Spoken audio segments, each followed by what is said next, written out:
KSP ungkap alasan pencopotan Dadan Hindayana.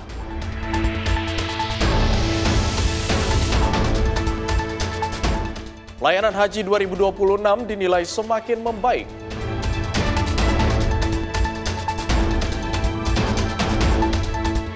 Gerebek rumah pengedar, polisi sita ratusan butir obat keras.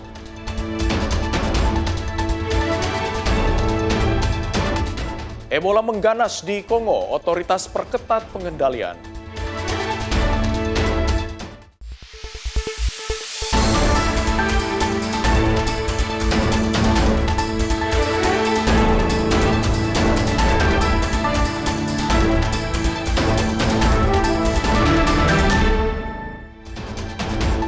Halo pemirsa, senang sekali Ruang Redaksi kembali hadir menyapa Anda di mana kami akan menyajikan rangkuman informasi yang terjadi sepanjang hari ini, baik dari tanah air dan juga mancanegara. Bersama saya Abdi Azwar Sahi, berikut kita awali Ruang Redaksi selengkapnya.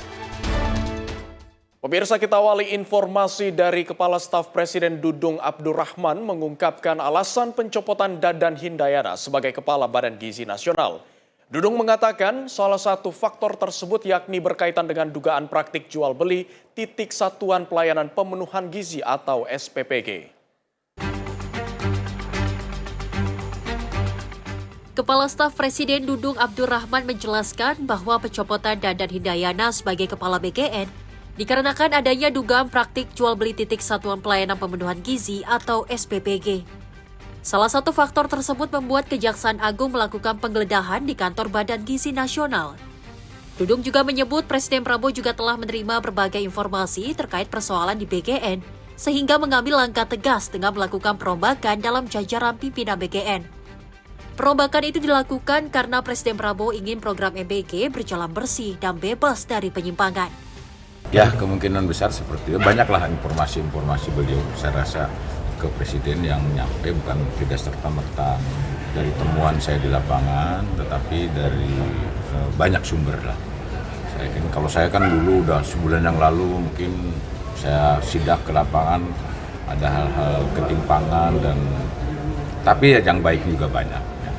Tapi Presiden inginnya sempurna bahwa semua itu tidak ada terjadi sedikit pun ada yang menyimpang dari program beliau. Karena itu tadi saya katakan ini uang rakyat yang harus dipertanggungjawabkan kepada rakyat. Izin penegasan Dudung berarti itu kemudian salah satu faktor yang kemudian Bapak Presiden dalam hal ini mengevaluasi Kepala BGN gitu. Ya, Karena ada temuan. itu. Dari Jakarta, Fahrizal Ahmad Amin, Simpo TV melaporkan. Pemirsa, pimpinan DPR Dasko menanggapi penggeledahan yang dilakukan oleh Kejaksaan Agung di kantor Badan Gizi Nasional pada Rabu dini hari.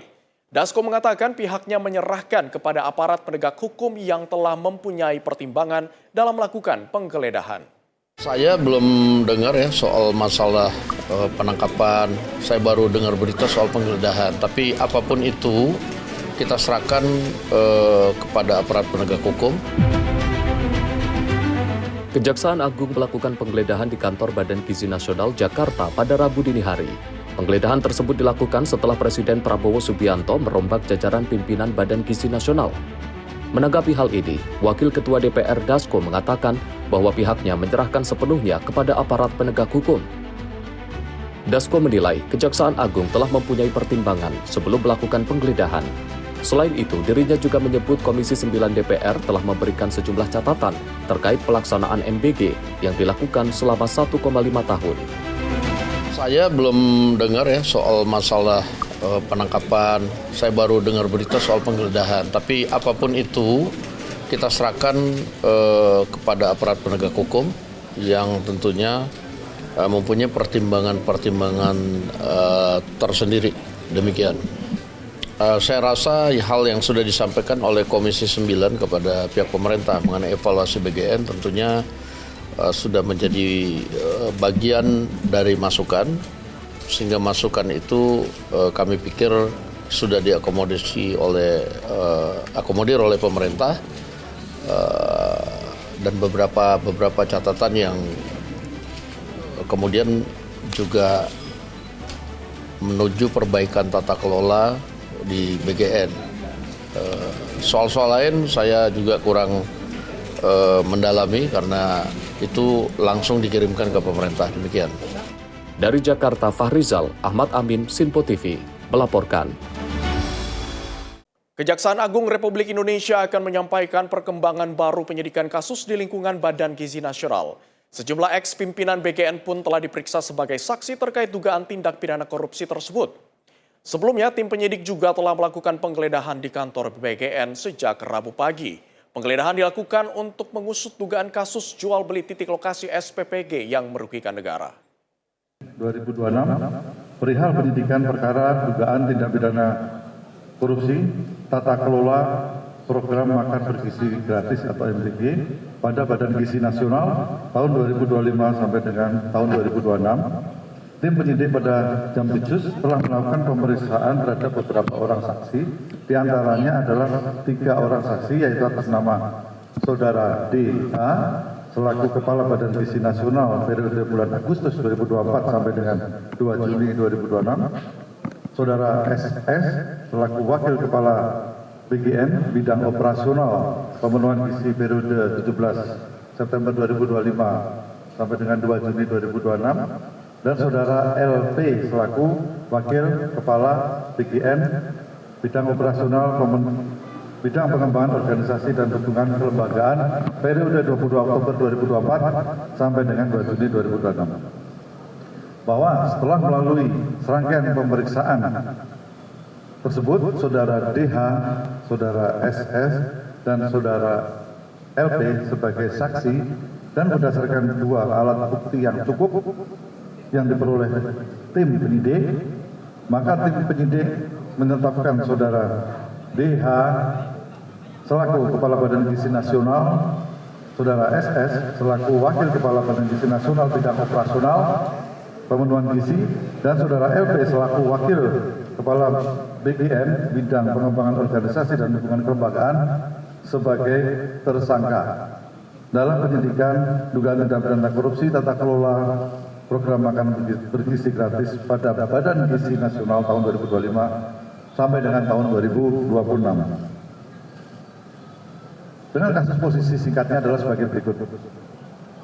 Bahwa sejak tanggal 6 Januari 2025, pemerintah telah melaksanakan program MBG makan bergizi gratis atau disingkat MBG yang merupakan program prioritas nasional yang diselenggarakan melalui Badan Gizi Nasional dalam bentuk pemberian makan bergizi secara gratis dengan tujuan pemenuhan angka kecukupan gizi atau AGG anak sekolah dengan total anggaran tahun 2025 sebesar 85,27 triliun dan tahun 2026 sebesar 298 triliun yang bersumber dari APBN.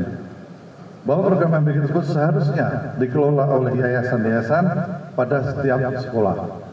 Namun pada faktanya, yayasan-yayasan yang ditunjuk sebagai mitra SPPG merupakan yayasan yang dijadikan sarana untuk kejahatan dan terafiliasi dengan pejabat atau pegawai BGN yang tidak memenuhi syarat untuk menjadi mitra SPPG.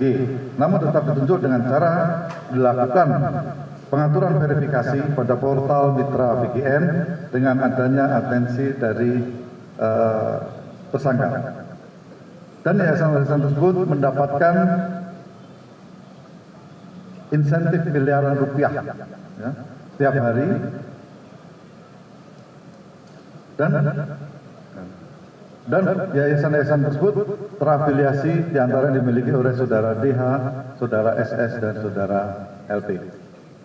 Bahwa selain menggunakan yayasan yang terafiliasi tersebut, Saudara DH bersama-sama dengan Saudara SS dan Saudara LP dalam melakukan proses pengadaan baik jasa barang dan jasa di BGN secara melawan hukum, melakukan intervensi kepada BPK, sehingga dalam penyusunan KAK pengadaan barang dan jasa pada BGN tidak disusun sesuai kebutuhan real di lapangan dan adanya markup harga pengadaan, sehingga terjadi kerugian yang tidak mendukung operasional pelaksanaan MBG. Di antaranya, 1. Pengadaan motor listrik sebanyak 21.801 unit dengan total pengadaan sebesar sekitar 1 triliun rupiah. pengadaan 32.000 pasang sepatu yang tidak sesuai ketentuan dan adanya markup, pengadaan tablet sebanyak 31.000 sekian yang tidak sesuai ketentuan dan adanya markup, dan pengadaan televisi 75 inch sebanyak 5.400 unit yang tidak sesuai ketentuan dan adanya markup harga. Bahwa terhadap perkara tersebut telah mengakibatkan kerugian keuangan negara. Para tersangka disangka melanggar pasal 603 dan 604 junto pasal 20 Undang-Undang Nomor 31 tahun 99, Undang-Undang Nomor 1 tahun 2023 tentang KUHP. Bahwa para tersangka tersebut saat ini dilakukan penahanan selama 20 hari ke depan di Rutan Salemba Cabang Kejaksaan Agung dan Rutan Salemba Cabang Kejaksaan Negeri Jakarta Selatan. Demikian kami sampaikan. Terima kasih. Pemirsa, pemerintah minta pimpinan Badan Gizi Nasional yang baru sudah dapat langsung menjalankan tugas dan tanggung jawabnya. Fokus utama yang harus dijalankan terkait percepatan program, kinerja, dan tata kelola BGN. Kita semua berharap kepemimpinan yang baru dapat mempercepat pelaksanaan program-program prioritas, terutama dalam hal upaya peningkatan kualitas gizi, kesehatan, dan sumber daya manusia Indonesia.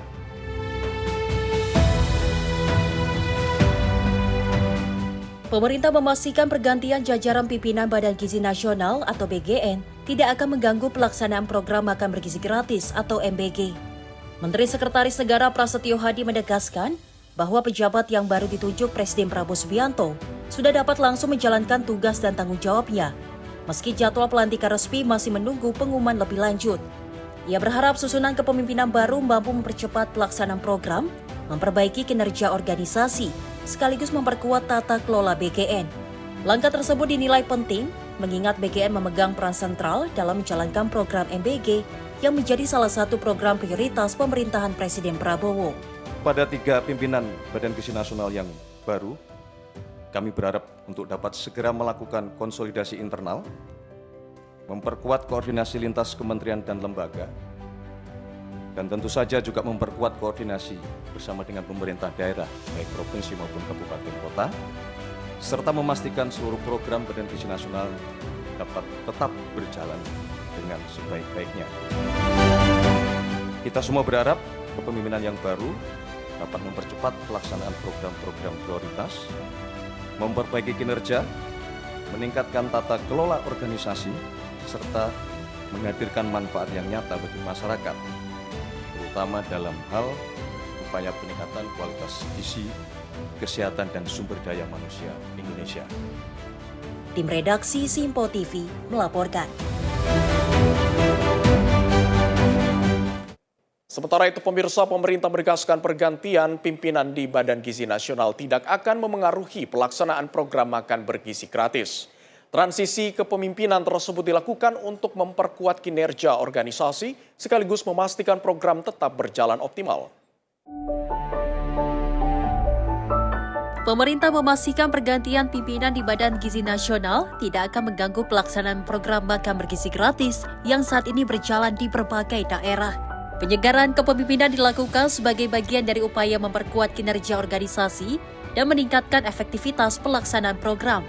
Presiden Prabowo Subianto menunjuk Nanik Sdeyang sebagai Kepala BGN menggantikan Dadan Hindayana. Sementara itu, posisi Wakil Kepala BGN kini diisi Agustina Arumsari dan Maijen TNI Trenggono, menggantikan Lodwig Pusung dan Sony Sonjaya. Keputusan tersebut diambil setelah evaluasi terhadap pelaksanaan program MBG selama sekitar 1,5 tahun terakhir. Menteri Sekretaris Negara Prasetyo Hadi menegaskan, seluruh program BGN termasuk MBG harus tetap berjalan optimal selama masa transisi kepemimpinan. Kepada 3 pimpinan Badan Gizi Nasional yang baru, kami berharap untuk dapat segera melakukan konsolidasi internal, memperkuat koordinasi lintas kementerian dan lembaga, dan tentu saja juga memperkuat koordinasi bersama dengan pemerintah daerah, baik provinsi maupun kabupaten kota, serta memastikan seluruh program Badan Gizi Nasional dapat tetap berjalan dengan sebaik-baiknya.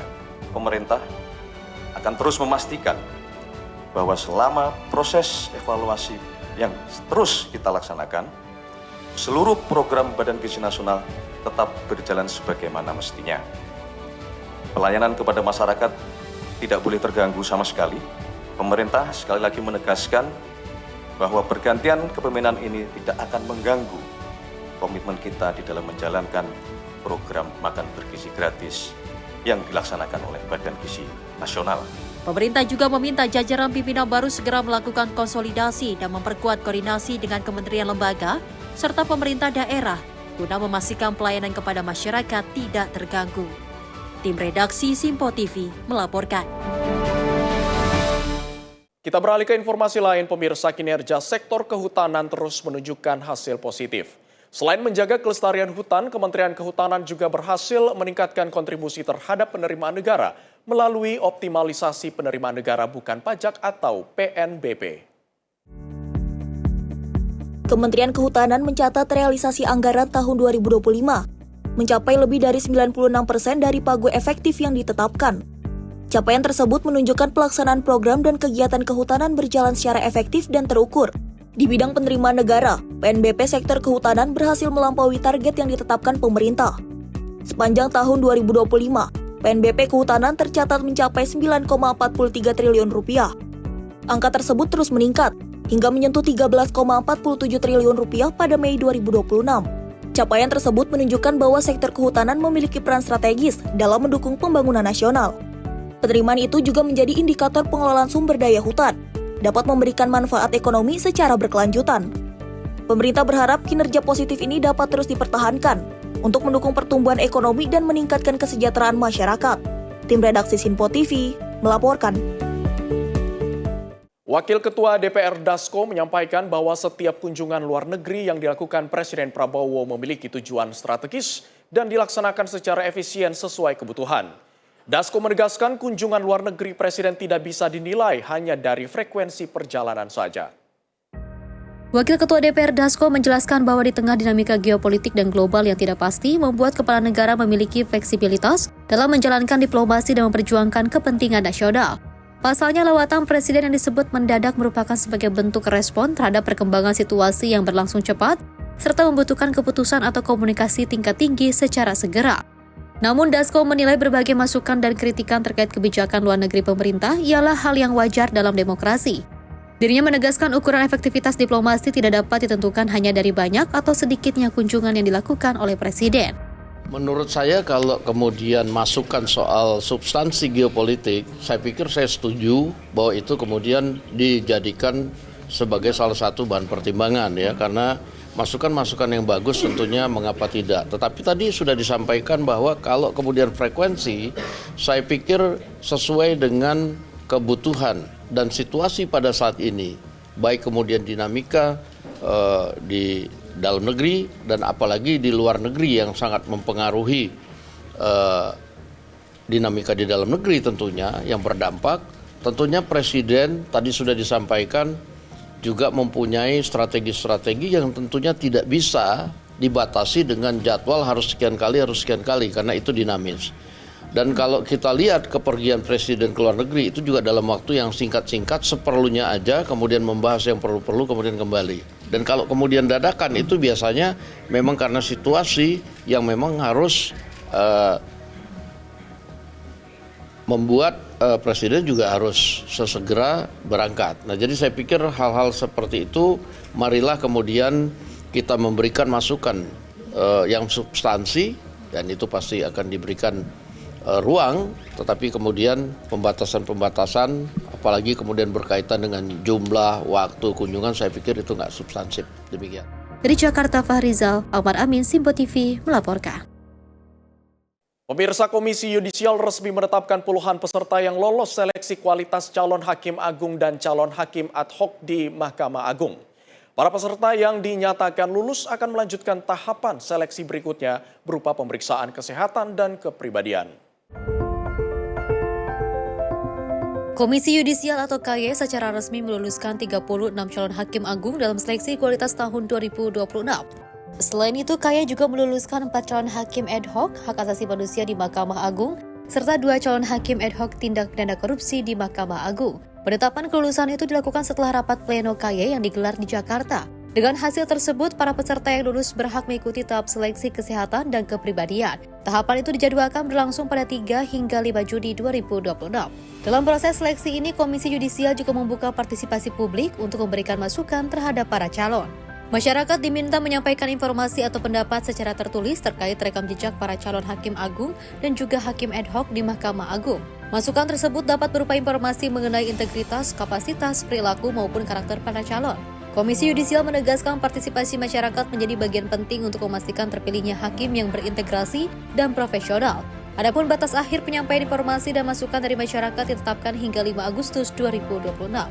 Tim redaksi Simpo TV melaporkan.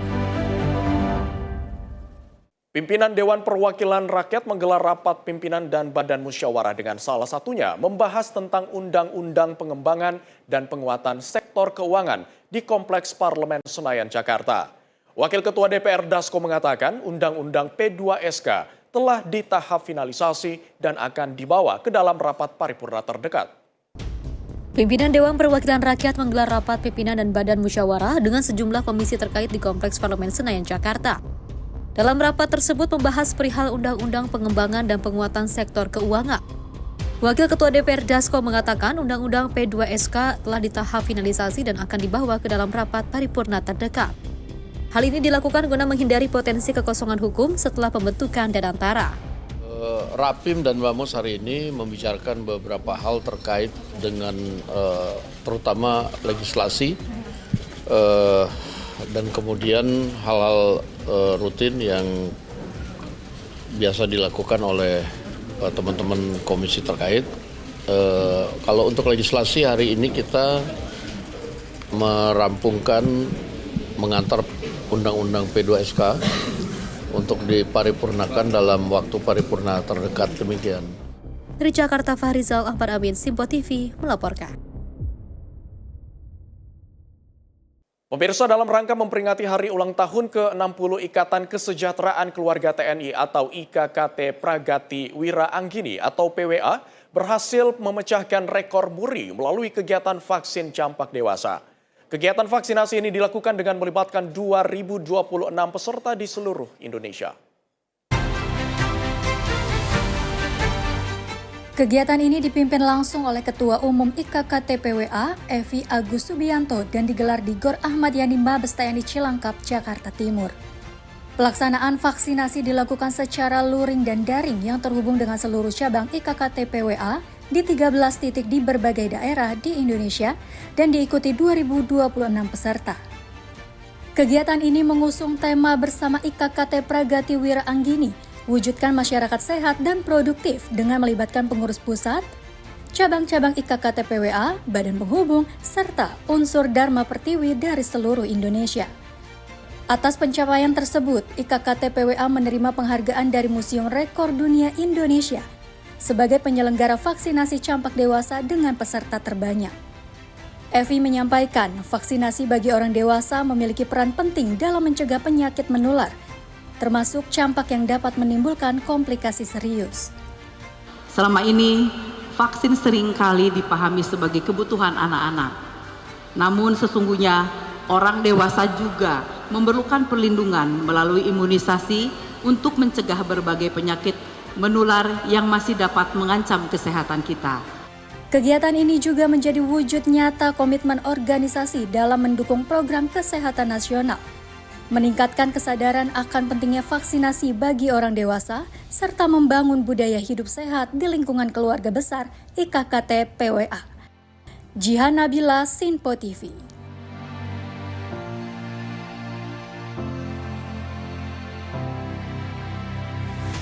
Pembangunan jembatan perintis Garuda di Desa Tulung Balak, Kecamatan Tanjung Raja, Kabupaten Lampung Utara, kini memasuki tahap akhir penyelesaian. Jembatan yang dibangun sebagai bagian dari program pembangunan infrastruktur Presiden Prabowo diharapkan mampu untuk memperkuat konektivitas dan mendorong pertumbuhan ekonomi masyarakat. Pembangunan jembatan perintis Garuda yang membentang di atas Sungai Waiarum, Desa Tulung Balak, Kecamatan Tanjung Raya, Kabupaten Lampung Utara, kini memasuki tahap finishing atau penyelesaian akhir. Pembangunan jembatan ini merupakan bagian dari upaya pemerataan pembangunan dan peningkatan aksesibilitas masyarakat. sesuai arahan Presiden Prabowo Subianto dalam mendorong konektivitas antar wilayah dan pertumbuhan ekonomi daerah. Dandim 0412 Lampung Utara, Letkol Infantri Roni Fatur Rahman, menegaskan selain percepatan pekerjaan, kualitas dan keamanan jembatan tetap menjadi prioritas utama. Pembangunan jembatan menjadi wujud kepedulian TNI Angkatan Darat bersama masyarakat dalam membuka akses penghubung yang lebih layak bagi warga. Warga desa Tulung Balak menyambut antusias pembangunan jembatan perintis Garuda yang kini hampir rampung. Mereka juga menyampaikan apresiasi dan ucapan terima kasih kepada Presiden Prabowo Subianto serta TNI Angkatan Darat yang telah membantu membangun jembatan tersebut. Terima kasih kami ucapkan kepada Bapak Prabowo dan Bapak Kasat dan Satuan TNI yang telah berperan penuh membantu untuk pembangunan jembatan di desa Tulung Balak dan Tanjung Beringin, Kecamatan Tanjung Raja, Kabupaten Bogor Utara. Dengan adanya pembangunan ini, kami mewakili seluruh masyarakat Tulung Balak dan Tanjung Beringin sangat terbantu karena adanya akses jalan yang bisa mempermudah kami untuk mengeluarkan hasil bumi kami tanpa ada halangan, dan anak-anak sekolah tentunya tidak merasa takut dan sudah menjadi sangat nyaman dengan adanya pembangunan jembatan di desa Tanjung Beringin dan Tulung Balak ini. Kehadiran jembatan perintis Garuda diharapkan mampu memangkas waktu tempuh antar wilayah secara signifikan, meningkatkan konektivitas masyarakat, serta mendorong pertumbuhan perekonomian lokal secara berkelanjutan. Jihan Nabila, Simpo TV, melaporkan. Pemirsa, Wakil Ketua DPR Dasko mengungkapkan bahwa Komisi 2 DPR telah siap untuk membahas revisi Undang-Undang Pemilihan Umum atau Pemilu. Dasko mengatakan pihaknya akan tetap menjadikan revisi ini sebagai usul inisiatif DPR, sehingga dalam waktu dekat akan segera menggelar partisipasi publik.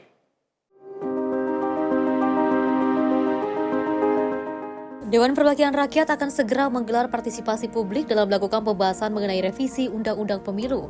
Nantinya revisi Undang-Undang Pemilu tersebut akan dibahas oleh Komisi 2 DPR bersama dengan pemerintah. Wakil Ketua DPR Dasko mengatakan bahwa pihaknya dalam kondisi siap, baik dari naskah akademik maupun rancangan pasal per pasal. Selain itu, Dewan Perwakilan Rakyat akan lebih berhati-hati dalam proses penyusunan revisi Undang-Undang Pemilu. Adapun revisi Undang-Undang Pemilu akan tetap menjadi usul inisiatif Dewan Perwakilan Rakyat.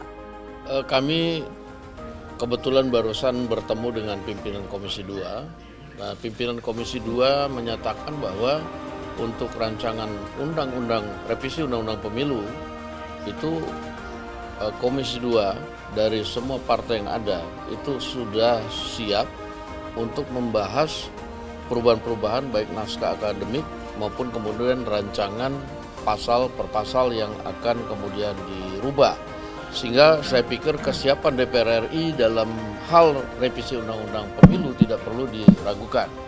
Nah, dalam waktu dekat, pimpinan Komisi 2 akan menggelar partisipasi publik yang tentunya akan lebih banyak menerima masukan untuk memperkaya hal-hal yang harus direvisi, dan sudah berulang kali saya juga menyampaikan bahwa kita juga akan lebih berhati-hati supaya kali ini tidak kemudian digugat dan dikabulkan oleh MK. Nah, sehingga belum ada rencana kita, karena ini pembuat undang-undang adalah DPR dan pemerintah. Seperti yang lalu-lalu, kami akan membuat revisi ini menjadi usul inisiatif DPR RI. Dari Jakarta, Fahrizal Ahmad Amin, Simpo TV, melaporkan. Pemirsa, MBG tingkatkan penghasilan petani Cipanas. Informasi selengkapnya akan kami hadirkan usai jeda berikut ini. Jangan kemana-mana, tetaplah bersama kami.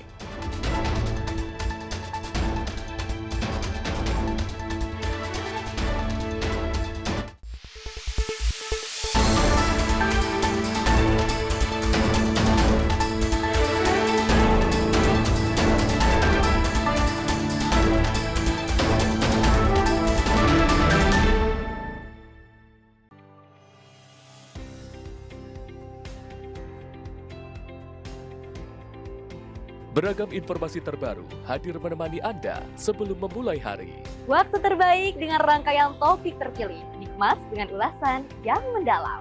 mengangkat isu yang tengah menjadi pembicaraan paling hangat agar pagi Anda lebih semangat.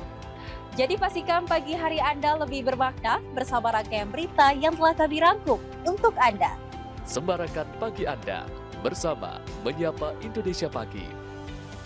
Setiap Senin hingga Jumat pukul 5 pagi. Hanya di Sinpo TV.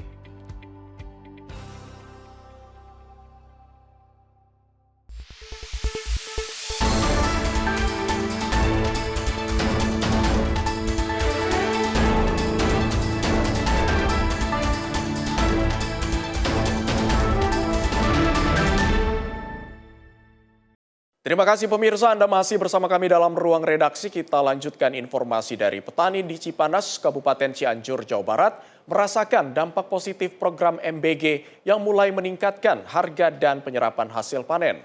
Kenaikan penghasilan ini turut membantu kebutuhan keluarga hingga biaya sekolah anak para petani.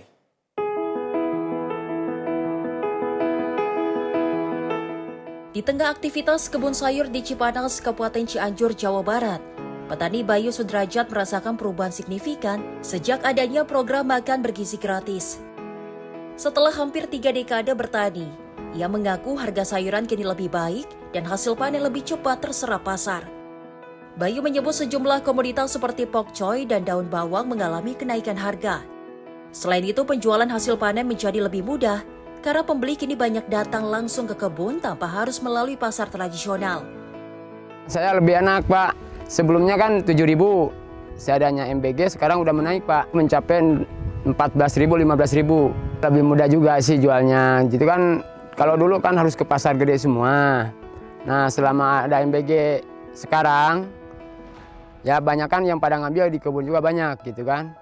Ya untuk keluarga, untuk biaya sekolah juga kan, separuh buat modal lagi, kembali lagi ke kebun gitu kan. Dengan adanya MBG, petani lebih enak dan sejahtera.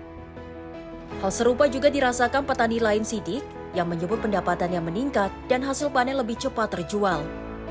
Sudah ada MBG, alhamdulillah peningkatan sayuran sedikit-sedikit agak menaik, itulah penghasilan.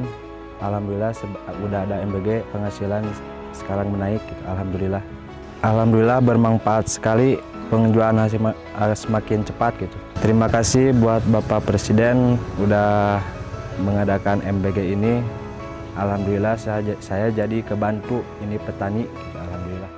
Keduanya menilai program MBG membantu meningkatkan kesejahteraan petani sekaligus mendukung biaya keluarga dan pendidikan anak. Tim redaksi Sinpo TV melaporkan.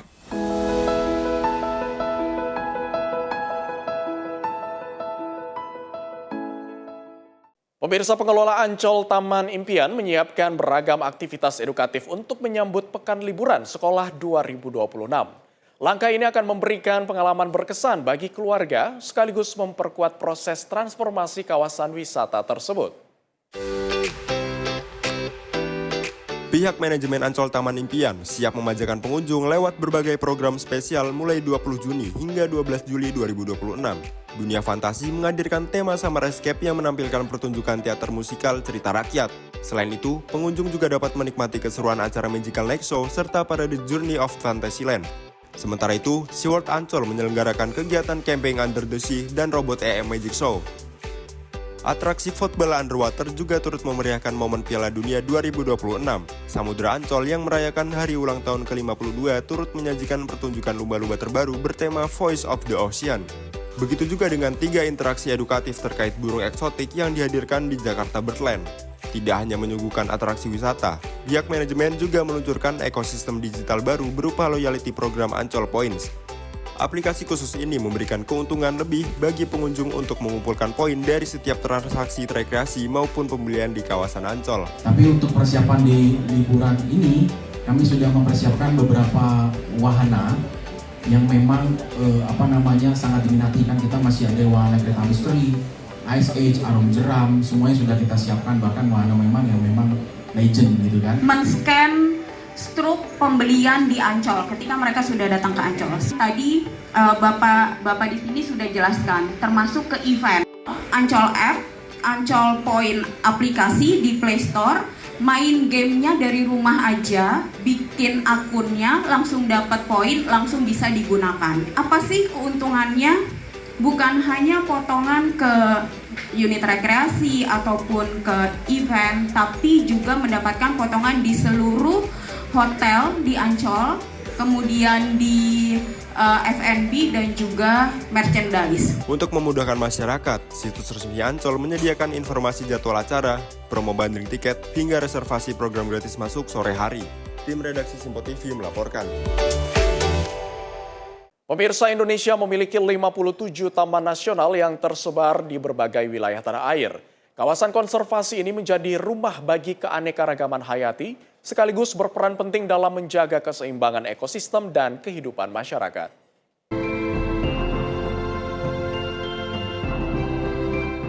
Taman Nasional di Indonesia dikenal sebagai kawasan yang menyimpan kekayaan alam dan keanekaragaman hayati yang melimpah. Dari Sabang hingga Merauke, terdapat 57 taman nasional yang menjadi habitat berbagai jenis satwa dan tumbuhan endemik.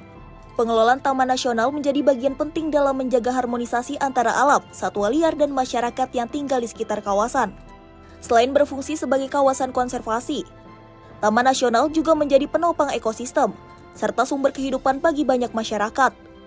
Pengelolaan kawasan ini selaras dengan Asta Cita ke-8 yang diusung Presiden Prabowo Subianto. Asta Cita ke-8 menekankan pentingnya penyelarasan kehidupan yang harmonis dengan lingkungan dan budaya, serta penguatan kerukunan antar umat beragama untuk mewujudkan masyarakat yang adil dan makmur. Melalui pengelolaan Taman Nasional yang berkelanjutan, pemerintah berupaya menjaga kelestarian alam dan satwa sebagai kekayaan bangsa. Langkah ini juga menjadi wujud komitmen terhadap pemulihan ekosistem, perlindungan keanekaragaman hayati, dan peningkatan kesejahteraan masyarakat. Tim redaksi Simpo TV melaporkan.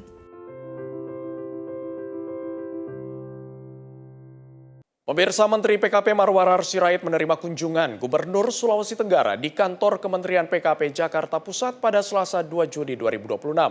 Menteri PKP meningkatkan jumlah program bedah rumah di Sulawesi Tenggara menjadi 10.000 unit pada 2026.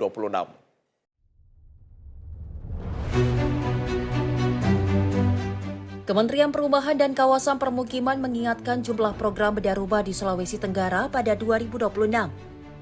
Jumlah penerima manfaat naik signifikan hingga 10.000 unit dibandingkan tahun sebelumnya yang berada di kisaran 3.000 unit. Menteri PKP Marwarar Sirait mengatakan peningkatan tersebut merupakan bagian dari upaya pemerintah memperluas akses hunian layak bagi masyarakat.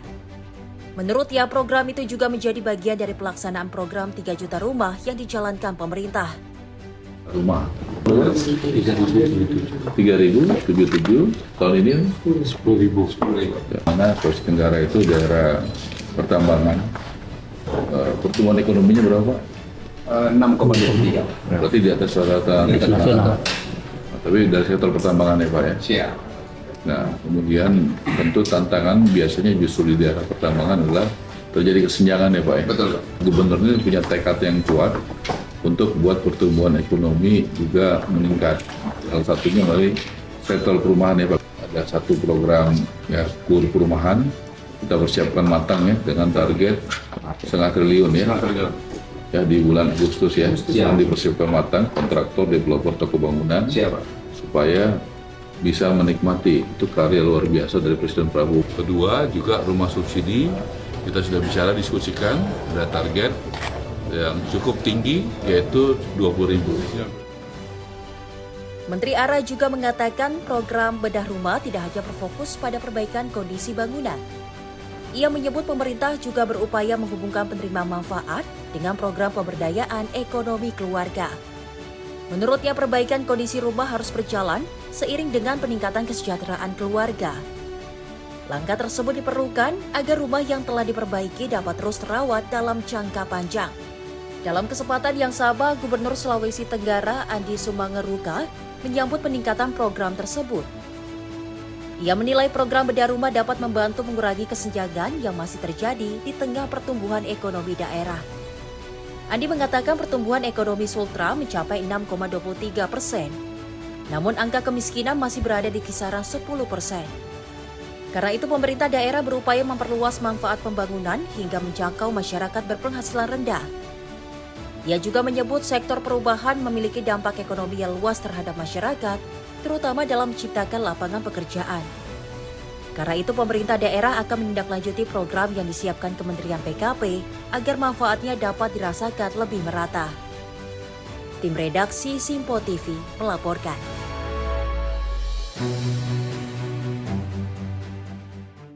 Penyelenggaraan ibadah haji tahun 1447 Hijriah atau 2026 Masehi mendapat apresiasi dari berbagai pihak. Berbagai perbaikan layanan dinilai memberikan dampak positif bagi kenyamanan dan keselamatan jamaah Indonesia selama menunaikan ibadah haji di Tanah Suci.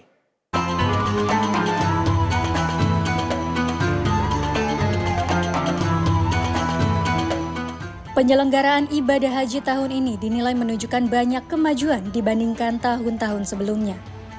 Berbagai pembenahan dilakukan mulai dari persiapan keberangkatan, layanan transportasi, akomodasi, konsumsi, hingga pelayanan kesehatan bagi jamaah Indonesia di Tanah Suci. Wakil Menteri Agama Romo Safi'i mengatakan, berbagai peningkatan pelayanan haji memberikan dampak nyata terhadap kenyamanan dan keselamatan jemaah selama menjalankan rangkaian ibadah haji.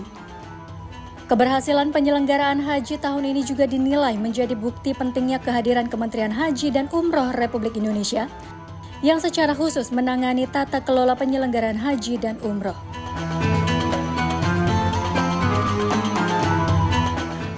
Apresiasi. Saya mulai dari seleksi istatoa di tanah air ya.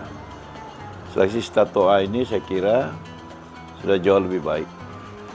Selain lebih ketat saat pendaftaran, juga berani memulangkan jemaah yang sudah akan berangkat karena kemudian dinilai kesehatannya menurun.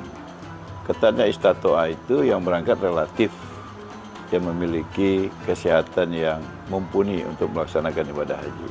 Penerbangan, saya tidak mendapat informasi seperti sebelumnya, keterlambatan yang menggelisahkan dan lain sebagainya. Semuanya sesuai dengan schedule. Jadi saya kira ini juga sebuah prestasi ya yang dinikmati oleh jemaah. Baru saya datang ke klinik satelit beberapa sektor. Saya lanjut ke KKHI. Di KKHI kosong. Tahun lalu saya ke KKHI pasiennya banyak. Ini kosong. Kemudian di klinik saya lihat banyak. Berapa satu hari? Rata-rata 300 promo yang berkonsultasi kesehatan. Apa penyakit paling menonjol? Biasa flu. Jadi buat yang paling banyak habis apa? Paracetamol. Dari jawaban itu indikasinya penyakit yang berat itu nggak menonjol seperti itu ya. Romo menambahkan evaluasi tetap dilakukan.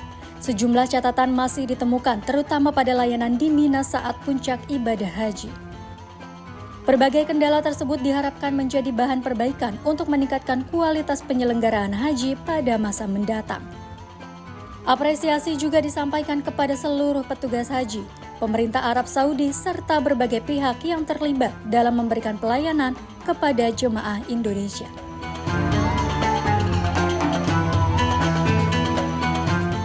Dengan berbagai perbaikan yang telah dilakukan, penyelenggaraan haji Indonesia diharapkan terus meningkat dari tahun ke tahun demi memberikan pelayanan terbaik bagi tamu Allah.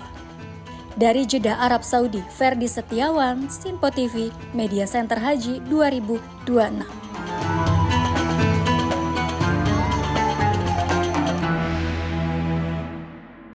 Ibadah haji identik dengan mereka yang telah matang secara usia dan ekonomi.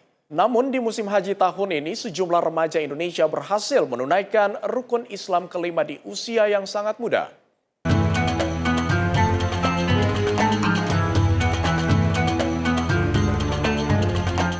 Di tengah ribuan jemaah yang bersiap meninggalkan Tanah Suci, 3 remaja putri Indonesia tampak tersenyum menanti penerbangan menuju kampung halaman. Mereka adalah Aliyah dan Linda, gadis belia asal Bandung, Jawa Barat, serta Nur Halisa, jemaah haji muda asal Bone, Sulawesi Selatan. Meski berbeda daerah, ketiganya memiliki pengalaman yang sama, menjadi tamu Allah di usia muda. Bagi Nurhalisah, momen pertama memandang Ka'bah menjadi pengalaman paling membekas selama berada di Tanah Suci. Gadis berusia 16 tahun ini mengaku belajar banyak tentang kesabaran, kedisiplinan, dan pentingnya mendekatkan diri kepada Allah.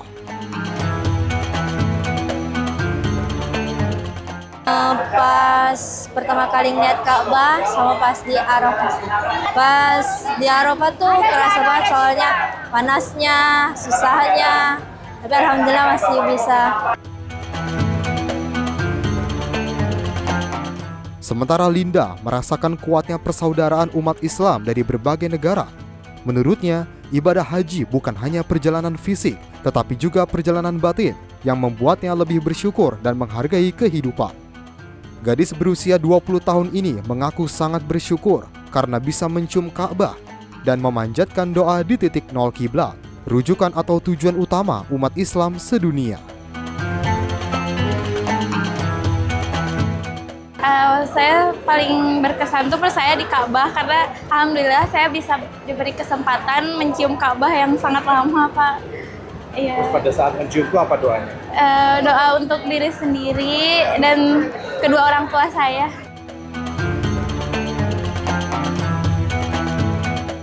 Hal serupa diakui Aliyah.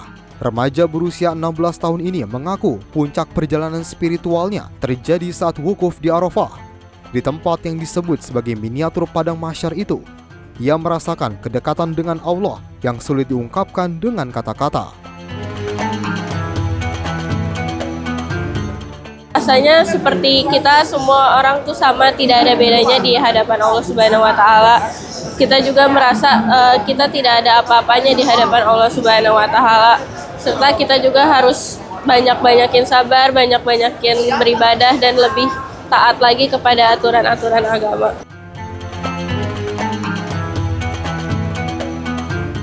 Di usia ketika sebagian besar remaja masih sibuk dengan sekolah dan media sosial, ketiga gadis ini telah mendapatkan pengalaman hidup yang mungkin hanya sekali dirasakan seumur hidup. Perjalanan haji mengajarkan mereka tentang kesabaran, keikhlasan, persaudaraan, dan makna penghambaan kepada Sang Pencipta.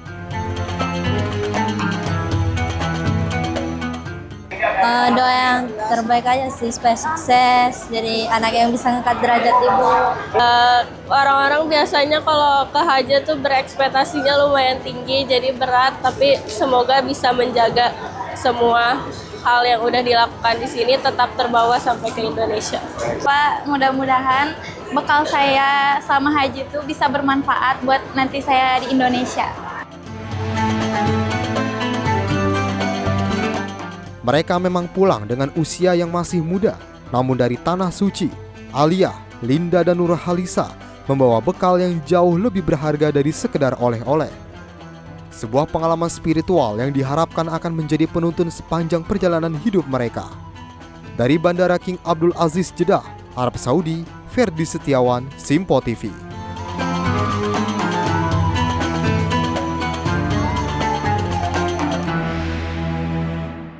Pemirsa, Wakil Menteri Haji dan Umroh Indonesia mengingatkan para jamaah terkait larangan barang bawaan demi keselamatan penerbangan. Masukan ini disampaikan Dhanil saat memantau pemulangan di Bandara Jeddah, Arab Saudi.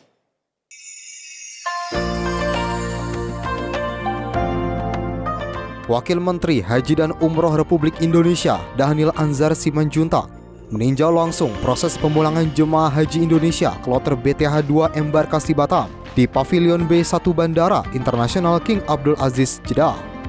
Dalam kesempatan tersebut, Wamen Haji melepas secara simbolis kepulangan jemaah dengan menyerahkan sorban kepada perwakilan jemaah serta memanjatkan doa agar seluruh jemaah selamat selama perjalanan menuju tanah air dan menjadi haji yang mabrur. Kehadiran Dhanil Anzar Simanjuntak disambut antusias oleh para jemaah. Banyak jemaah memanfaatkan momen tersebut untuk berfoto bersama Wamen Haji yang hadir menyapa dan memberikan semangat menjelang kepulangan. Selain menyapa jemaah, Wamen Haji juga mengingatkan pentingnya mematuhi ketentuan barang bawaan selama penerbangan. Jemaah diminta hanya membawa koper kabin dan tas paspor sesuai ketentuan yang berlaku. Wamen Haji menegaskan bahwa air Zam-Zam tidak diperbolehkan dimasukkan ke dalam koper maupun tas bawaan jemaah. Larangan tersebut ditetapkan untuk menjaga keselamatan dan kelancaran penerbangan selama proses pemulangan jemaah haji ke Indonesia. Bisa dibawa itu tas tas kabinnya. Jadi tas kabin itu yang bisa dibawa dengan tas tas paspor. Selebihnya itu tidak bisa dibawa. Kenapa begitu? Karena itu buat keselamatan Bapak Ibu juga. Karena itu kecil-kecil, tapi kemudian kalau diakumulasikan itu akan jadi berat dan itu akan membahayakan penerbangan, membahayakan Bapak Ibu semuanya. Kemudian kedua, di tasnya jangan sampai ada air jam-jam dan sebagainya. Itu juga akan membahayakan penerbangan. Pemerintah berharap seluruh jemaah dapat mematuhi aturan yang telah ditetapkan agar proses kepulangan berjalan tertib, aman, dan nyaman hingga tiba di tanah air. Dari Jeddah, Arab Saudi, Ferdi Setiawan, Media Center Haji 2026. Sementara itu pemirsa, sebanyak 444 jamaah haji kloter pertama asal kota Bekasi tiba kembali di tanah air melalui Bandara Internasional Soekarno-Hatta di Tangerang pada Senin malam.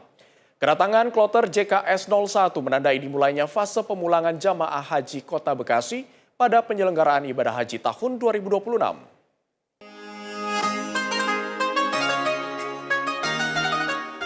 Sebanyak 444 jemaah haji kloter JKS 01 asal kota Bekasi tiba di Bandara Internasional Soekarno-Hatta pada Senin malam 1 Juni 2026. Jemaah tiba menggunakan penerbangan SV5142 setelah menyelesaikan rangkaian ibadah haji di Tanah Suci. Dari total jemaah yang tiba, terdiri atas 195 jemaah laki-laki, 246 jemaah perempuan, serta 4 petugas kloter. Sebelum turun dari pesawat, seluruh jemaah menjalani pemeriksaan kesehatan dan pengecekan suhu tubuh untuk memastikan kondisi tetap terjaga setelah perjalanan panjang dari Arab Saudi. Otoritas bandara juga menyediakan layanan khusus bagi jemaah lanjut usia dan penyandang disabilitas, termasuk fasilitas kursi roda guna memperlancar proses pemeriksaan dan kepulangan jemaah. Sebanyak 12 unit bus mengantarkan jemaah menuju UPT Asrama Haji Bekasi dan tiba pada Selasa dini hari. Setibanya di Asrama Haji, para jemaah diberikan air Zam-Zam dan keluar secara tertib sesuai rombongan masing-masing. Kementerian Haji dan Umroh terus berupaya memastikan proses pemulangan jemaah berjalan aman, lancar, dan nyaman. Sebagai bagian dari komitmen penyelenggaraan haji yang ramah lansia, disabilitas, dan perempuan.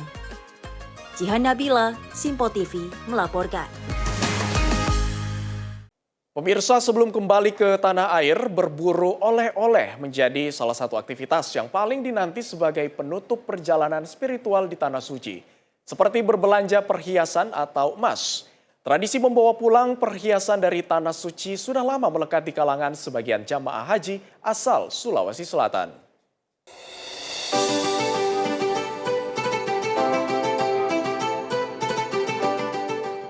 Ada yang berkilau dan mencuri perhatian saat menjelang kepulangan jemaah haji dari embarkasi Makassar, kloter UPG 3, di ruang tunggu Bandara King Abdul Aziz Jeddah, Arab Saudi. Perhiasan berwarna emas mencolok melekat di pergelangan tangan, bergantungan di leher, dan terpasang di jemari para jemaah haji perempuan asal Bone, Sulawesi Selatan. Kalung, gelang, cincin, hingga perhiasan atau aksesoris berwarna emas menjadi salah satu oleh-oleh favorit untuk keluarga di kampung halaman. Entah itu emas asli atau imitasi, pemandangan mengkilap layaknya emas Timur Tengah ini menjadi primadona kaum Hawa usai berhaji. Tradisi membawa pulang perhiasan dari Tanah Suci sudah lama melekat di kalangan sebagian jemaah haji asal Sulawesi Selatan. Tak hanya untuk koleksi pribadi, banyak dari mereka yang memborong perhiasan untuk oleh-oleh untuk keluarga, sanak saudara, dan kerabat di kampung halaman. Gelang gini, batu, cincin. Banyak gelang-gelang, cincin, jam tangan juga ada. Biasanya saudara, teman kantor, tetangga-tetangga juga pasti kebagian semua. Ini ada gelang. Cincin belum dipakai, habis nggak muat tangannya. Kebanyakan beli cincin. Lebih banyak ya, Bu? Iya. Biasanya itu tradisinya gimana sih, Bu? Dibagikan ke saudara atau seperti apa? Ya, dibagikan ke saudara, ke tetangga, ke teman-teman kantor. Fenomena membawa pulang perhiasan dari Tanah Suci bukan hal baru, terutama bagi masyarakat Bugis dan Makassar. Dalam tradisi yang berkembang selama puluhan tahun, perhiasan sering menjadi simbol kebahagiaan dan ungkapan syukur setelah berhasil menunaikan ibadah haji. Meski demikian, bagi sebagian jemaah, perhiasan serba keemasan yang dibeli di Tanah Suci bukan untuk dipamerkan, melainkan sekedar oleh-oleh khas Tanah Suci dan simbol kebahagiaan yang ingin dibagikan kepada keluarga di rumah. Dari Jeddah, Arab Saudi, Ferdi Setiawan, Simpo TV melaporkan. Pemirsa, pelaku begal sekaligus ruda paksa korbannya ditembak oleh polisi. Informasi selengkapnya kami hadirkan usai jeda. Berikut ini tetaplah bersama kami.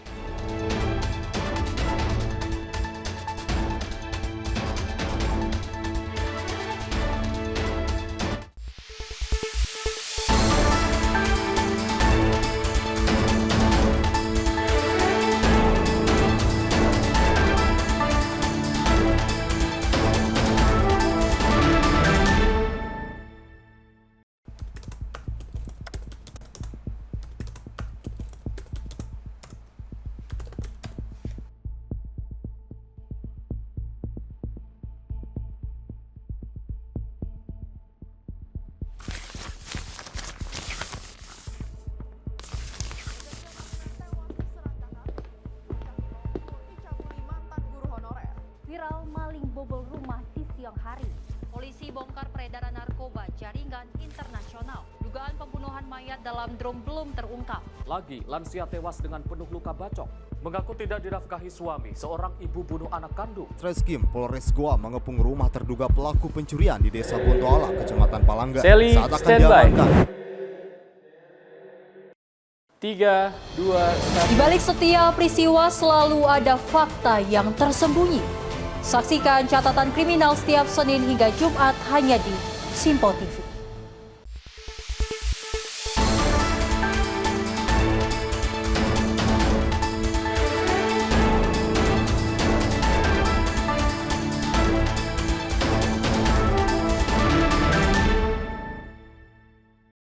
Terima kasih pemirsa, Anda masih bersama kami dalam Ruang Redaksi. Kita lanjutkan informasi dari Satuan Reserse Kriminal Polrestabes Bandung menembak seorang pelaku begal dan pemerkosaan terhadap 2 korbannya di Kota Bandung, Jawa Barat. Pelaku berusaha melawan dan melarikan diri ketika hendak ditangkap.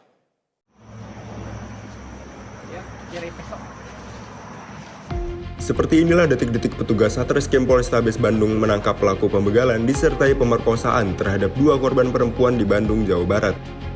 Terungkapnya kasus pembegalan disertai pemerkosaan tersebut setelah korban melapor ke pihak kepolisian. Dari laporan tersebut, polisi kemudian melakukan penyelidikan dan penangkapan terhadap RP, warga Babakan, Ciparai, Kota Bandung. Wakapolres Tabes Bandung AKBP Dedi Wahyudi mengatakan, pelaku RP sendiri selain melakukan pembegalan juga memerkosa korbannya. Modus yang dilakukan oleh pelaku yakni mengincar pengendara motor perempuan pada malam hari. Pelaku menodongkan senjata tajam jenis pisau dan mengancam korban akan dibunuh. Korban akhirnya menuruti kemauan pelaku. Setelah diperkosa, semua barang bawaan korban serta motor lantas dibawa kabur oleh pelaku. Dari hasil pemeriksaan, pelaku RP sendiri telah melakukan aksi sadisnya tersebut sebanyak 2 kali terhadap 2 korban yang berbeda. Namun, polisi masih melakukan pendalaman karena tidak menutup kemungkinan pelaku RP telah melakukan kejahatannya lebih dari yang telah dilaporkan. Namun kasus pengajuan tersebut didasari oleh 2 laporan polisi, yaitu yang pertama adalah laporan polisi 432 yang pada 2026 yang terjadi pada hari Kamis tanggal 7 Mei 2026. Yang kedua, laporan polisi nomor 453 2026 yang terjadi pada hari Rabu tanggal 13 Mei 2026. Adapun kasus-kasus yang terjadi ini merupakan kasus yang sifatnya menonjol yang terjadi oleh kita, yaitu kasus pemerkosaan dan atau pencurian dengan kekerasan. Untuk kasus yang pertama dilakukan oleh pelaku yang sama dengan LP yang kedua tadi, yaitu atas tersangka dengan inisial RP. Dalam kasus yang pertama, korban berinisial RAG merupakan seorang perempuan yang berumur 31 tahun. Karena berusaha melawan dan melarikan diri ketika hendak ditangkap, polisi akhirnya menembak kaki pelaku. Akibat perbuatannya, pelaku RP terancam hukuman 7 tahun dan 12 tahun penjara. RP melanggar 2 pasal sekaligus, yaitu pasal 473 tentang pencurian dengan kekerasan, ancaman hukumannya 7 tahun, dan pasal 479 tentang pemerkosaan dengan ancaman 12 tahun penjara. Dari Bandung, Jawa Barat melaporkan. Seorang jenazah tanpa identitas ditemukan mengapung di perairan Teluk Penyu, Kabupaten Cilacap, Jawa Tengah. Jenazah berhasil dievakuasi oleh tim SAR gabungan dan dibawa ke rumah sakit untuk proses identifikasi. Kantor SAR Cilacap bersama tim SAR gabungan berhasil mengevakuasi jenazah tanpa identitas yang ditemukan mengapung di perairan Teluk Penyu, Kabupaten Cilacap pada Selasa sore.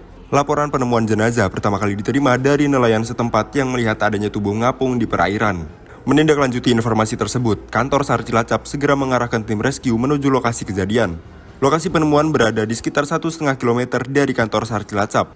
Setelah melakukan proses evakuasi, tim SAR gabungan berhasil mengangkat korban pada pukul 15.35 waktu Indonesia Barat. Korban diketahui berjenis kelamin laki-laki dan diperkirakan telah berusia lanjut. Namun, hingga saat ini identitas korban masih belum diketahui. Jenazah langsung dibawa ke RSUD Cilacap guna dilakukan penanganan dan identifikasi lebih lanjut. Tim redaksi Simpo TV melaporkan.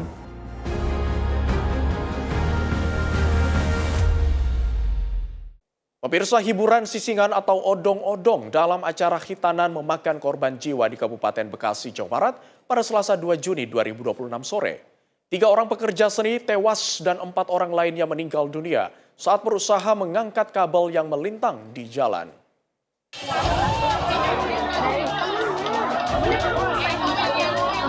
Dalam rekaman video amatir terlihat sejumlah pemain musik sisingaan atau odong-odong tergeletak usai tersengat aliran listrik di Kampung Ciberem, Kabupaten Bekasi, Jawa Barat pada Selasa 2 Juni 2026 sore. Sejumlah pemain lain dan juga warga berusaha memberikan pertolongan kepada para korban yang sudah tidak berdaya. Peristiwa berawal saat rombongan musik odong-odong yang digunakan untuk memeriahkan arak-arakan khitanan melintasi lokasi kejadian. Saat itu perjalanan rombongan terhalang kabel listrik yang juga menjuntai dan melintang di atas jalan.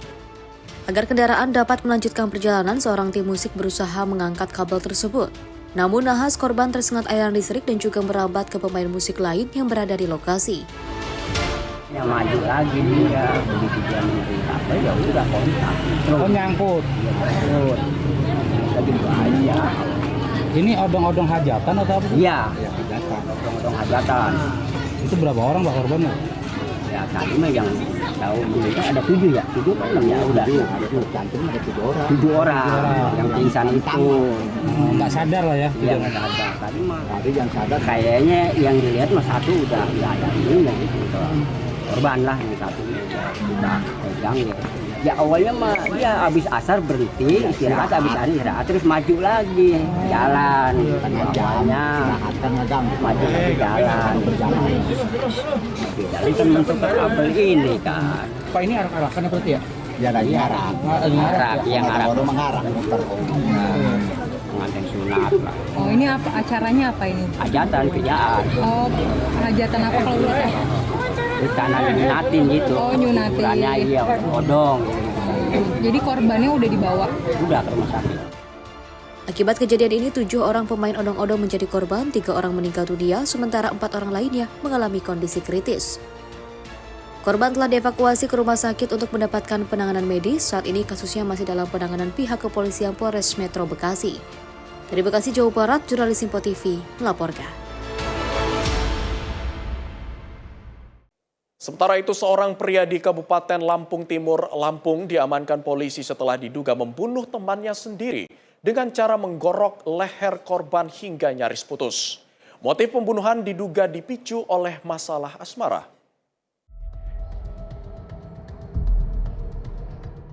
Petugas gabungan Satreskrim Polres Lampung Timur dan Ditreskrimum Polda Lampung berhasil menangkap FA yang diduga menjadi pelaku pembunuhan terhadap pria berinisial TA 26 tahun.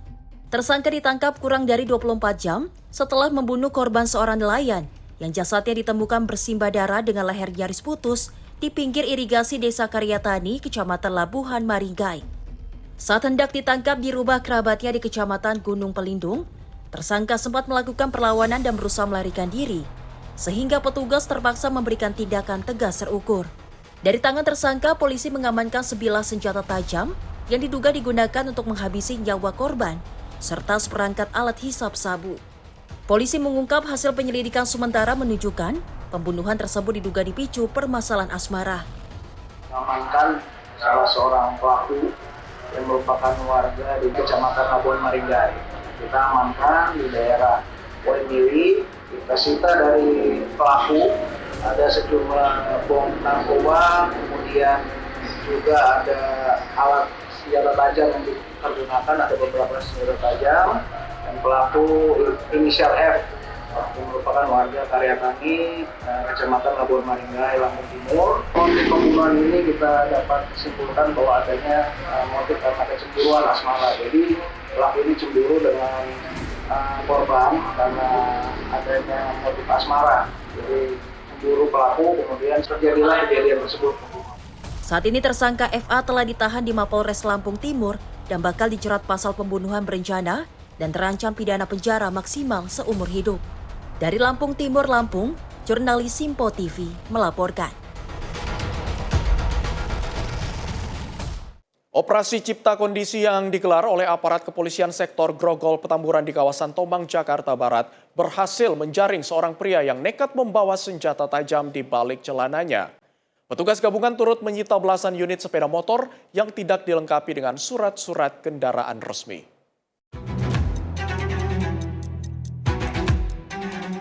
Operasi untuk menekan angka kejahatan jalanan di kawasan Grogol Petamburan, Jakarta Barat hingga kini masih terus intensif dilakukan oleh aparat kepolisian sektor Grogol Petamburan bersama personel TNI dan Satpol PP.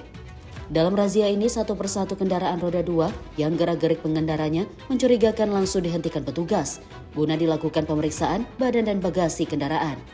Belasan unit sepeda motor yang tidak dilengkapi surat tanda nomor kendaraan atau STNK berhasil diamankan dan langsung disita petugas kepolisian. Tidak hanya itu, petugas melakukan penyisiran mendalam di kawasan Tomang. Polisi berhasil mengamankan seorang pria berinisial M, usia 34 tahun, karena kedapatan membawa senjata tajam jenis badik. Pria ini sebelumnya berusaha mengelabui petugas dengan cara menyembunyikan senjata tajam di balik celana yang dikenakannya. Kapolsek Grogol Petamburan AKP Reza Aditya menyatakan pria pembawa senjata tajam kini tengah menjalani pemeriksaan intensif di Mapolsek Grogol Petamburan. Dari hasil interogasi awal, yang bersangkutan berdalih senjata tajam yang dibawanya merupakan bekas digunakan untuk menyembelih hewan kurban. Kita melaksanakan razia stasioner di Kolong Jatipulo, di Kolong Tomang. Itu kemarin kita mendapatkan satu tajam berupa badik dari satu orang laki-laki. Sementara untuk yang membawanya sudah kita amankan di Polsek Grogol Petamburan. Jadi menurut keterangan dari si pembawa sajam ini, dia menerangkan kalau itu dibawa untuk kegiatan kurban kemarin. Tapi kami mencurigai untuk tindakan kejahatan, jadi sementara masih kita amankan orangnya dan juga barang bukti masih kita amankan di Polsek. Komandan, ini dari hasil patroli selama beberapa hari terakhir ini, apa sih yang sering ditemui oleh Polsek Grogol Petamburan sendiri? Oke, jadi dari razia stasioner yang sudah kita laksanakan, sudah beberapa kali kami temukan juga ada obat keras jenis G, jadi tramadol dan juga eksimer kami juga sempat dapatkan, dan juga ada juga beberapa sajam lainnya yang berupa pisau, itu juga kami amankan. Dan juga ini juga sementara ada 18 motor yang saat ini kami amankan di Polsek Grogol Petamburan, sambil menunggu pemiliknya untuk datang mengambil kendaraannya dengan menunjukkan bukti-bukti kepemilikan kendaraan bermotor. Guna mencegah aksi kriminalitas jalanan kembali terjadi, pihak kepolisian mengimbau kepada warga masyarakat agar lebih waspada dan mengurangi aktivitas di luar rumah pada malam hari jika tidak ada keperluan yang mendesak. Dari Jakarta, jurnalis Simpo TV melaporkan. Pemirsa, rekaman CCTV viral di media sosial memperlihatkan aksi heroik seorang karyawan toko makanan siap saji di Kabupaten Pandeglang, Banten. Dua pelaku kocar-kacir meninggalkan lokasi setelah terpergok.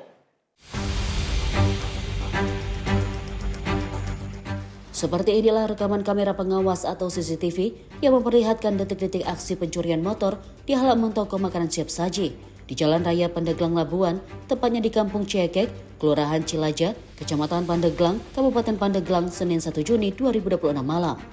Pelaku yang berjumlah 2 orang terlihat membagi tugas. 1 orang menjadi eksekutor, seorang lagi menunggu di atas motor untuk memantau situasi. Beruntung aksi pencurian, kedua pelaku terpergok karyawan toko makanan siap saji yang berada di dekatnya. Alhasil kedua pelaku kocar-kacir melarikan diri meninggalkan sepeda motor incaran. Kronologisnya saya sendiri mas, saya posisi lagi di dalam, lagi kerja juga. Terus saya sedikit-sedikit suka nyempetin ngeliatin juga sih ke parkiran. Kebetulan itu momennya pas juga kali ya, pas saya lihat terus udah ada kejadian kayak gitu ya.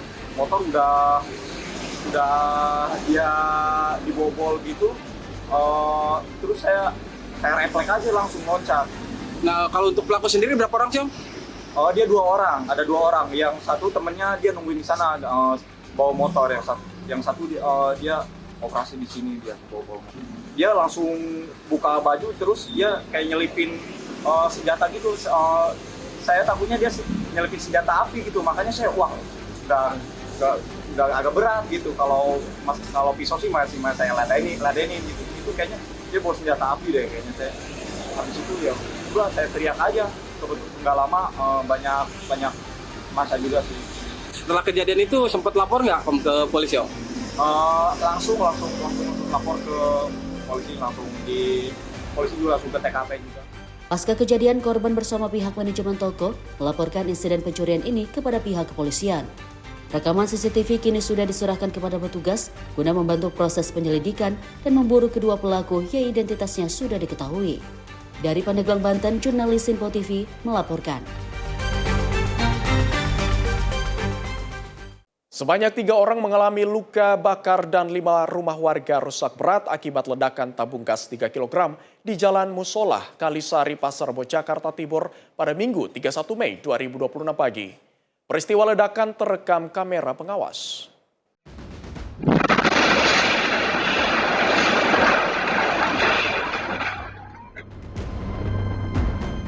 Tiga orang penghuni rumah mengalami luka bakar di sekujur tubuhnya akibat rumah kontrakannya di Jalan Musolah, Kalisari, Pasar Rebo, Jakarta Timur dihantam ledakan tabung gas 3 kg pada Minggu 31 Mei 2026. Selain mengorbankan penghuni rumah, ledakan juga merusak sejumlah bangunan rumah warga lainnya yang berdekatan. Belum diketahui pasti kronologi kejadian ledakan, namun sebelum ledakan terjadi, warga sekitar mengaku sempat mencium bau gas yang menyengat hingga radius sekitar 5 meter dari rumah korban.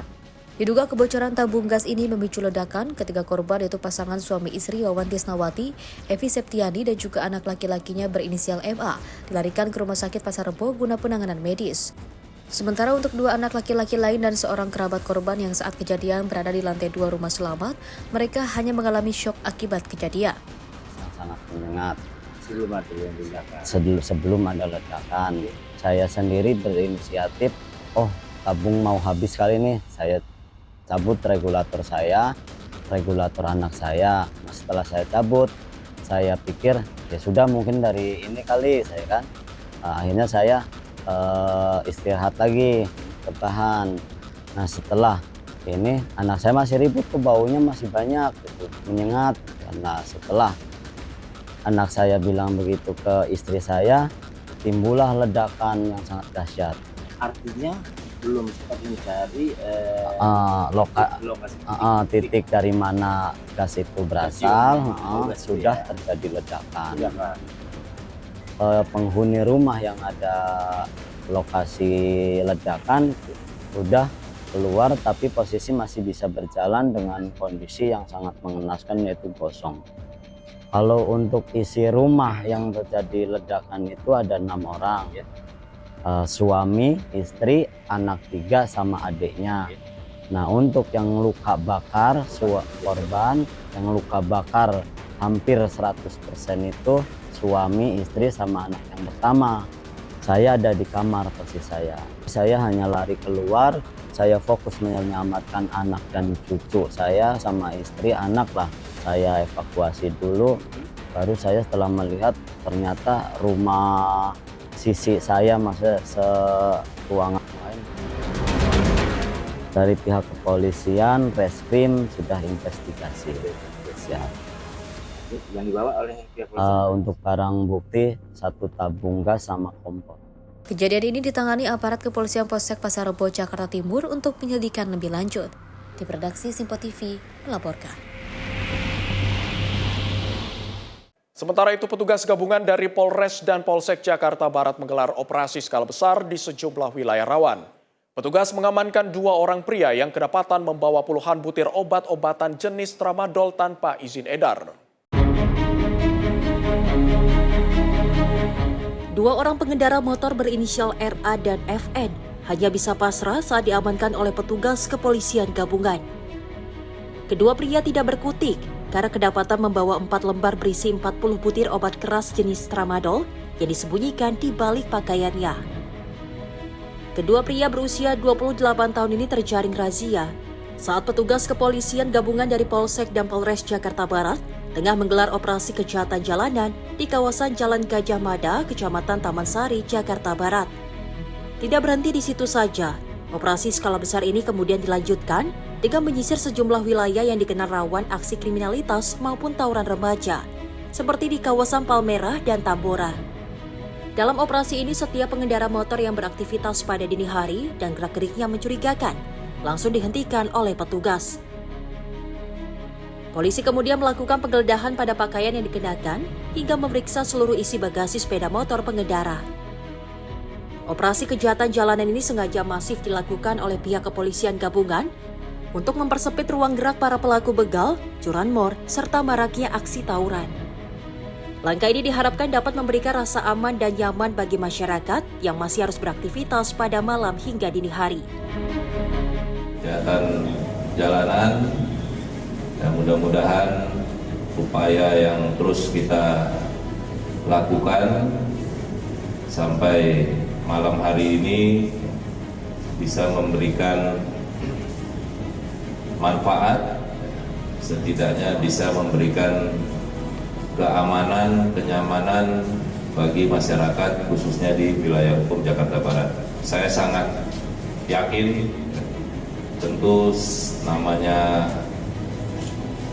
manusia ya, pasti capek, lelah, tapi saya minta tetap dijaga semangat, apalagi semangat memberikan pengabdian, pelayanan yang terbaik bagi masyarakat.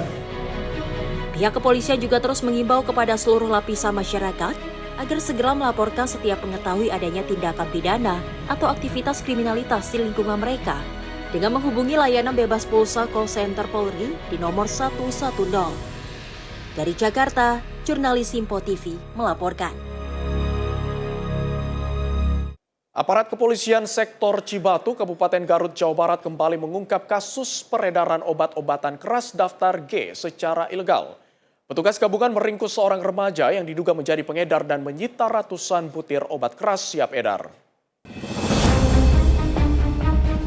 Jajaran unit Reskrim Polsek Cibatu di Kampung Cipicung, Desa Keresak, Kecamatan Cibatu, Kabupaten Garut, Jawa Barat mengamankan remaja berinisial MK pada Selasa 2 Juni 2026.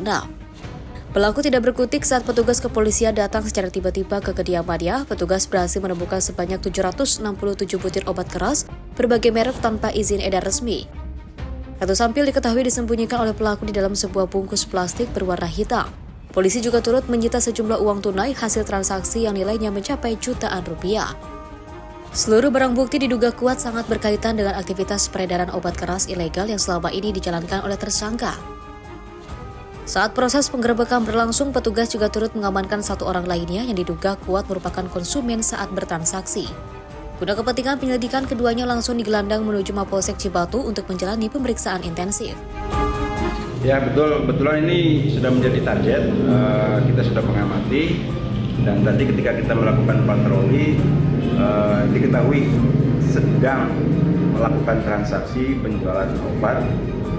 Kemudian kami langsung amankan dan kami langsung geledah dan ternyata ditemukan semua barang-barang ini. Obat apa saja kemarin yang dibawa? Itu terdiri dari berbagai jenis, diantaranya ada Eximer, ada Destro, Tramadol, Hipnodil, obat double, dan uang hasil penjualan juga ada. Karena jumlah barang bukti obat keras yang diamankan tergolong cukup besar, proses penanganan lanjutan kasus ini kini resmi dilimpahkan ke Satuan Reserse Narkoba Polres Garut. Hingga kini pihak kepolisian masih terus melakukan pengembangan medis dan lapangan guna menelusuri lebih jauh jaringan peredaran dan mengungkap identitas bandar besar sebagai pemasok utama obat keras. Dari Kabupaten Garut, Jawa Barat, jurnalis Simpo TV melaporkan.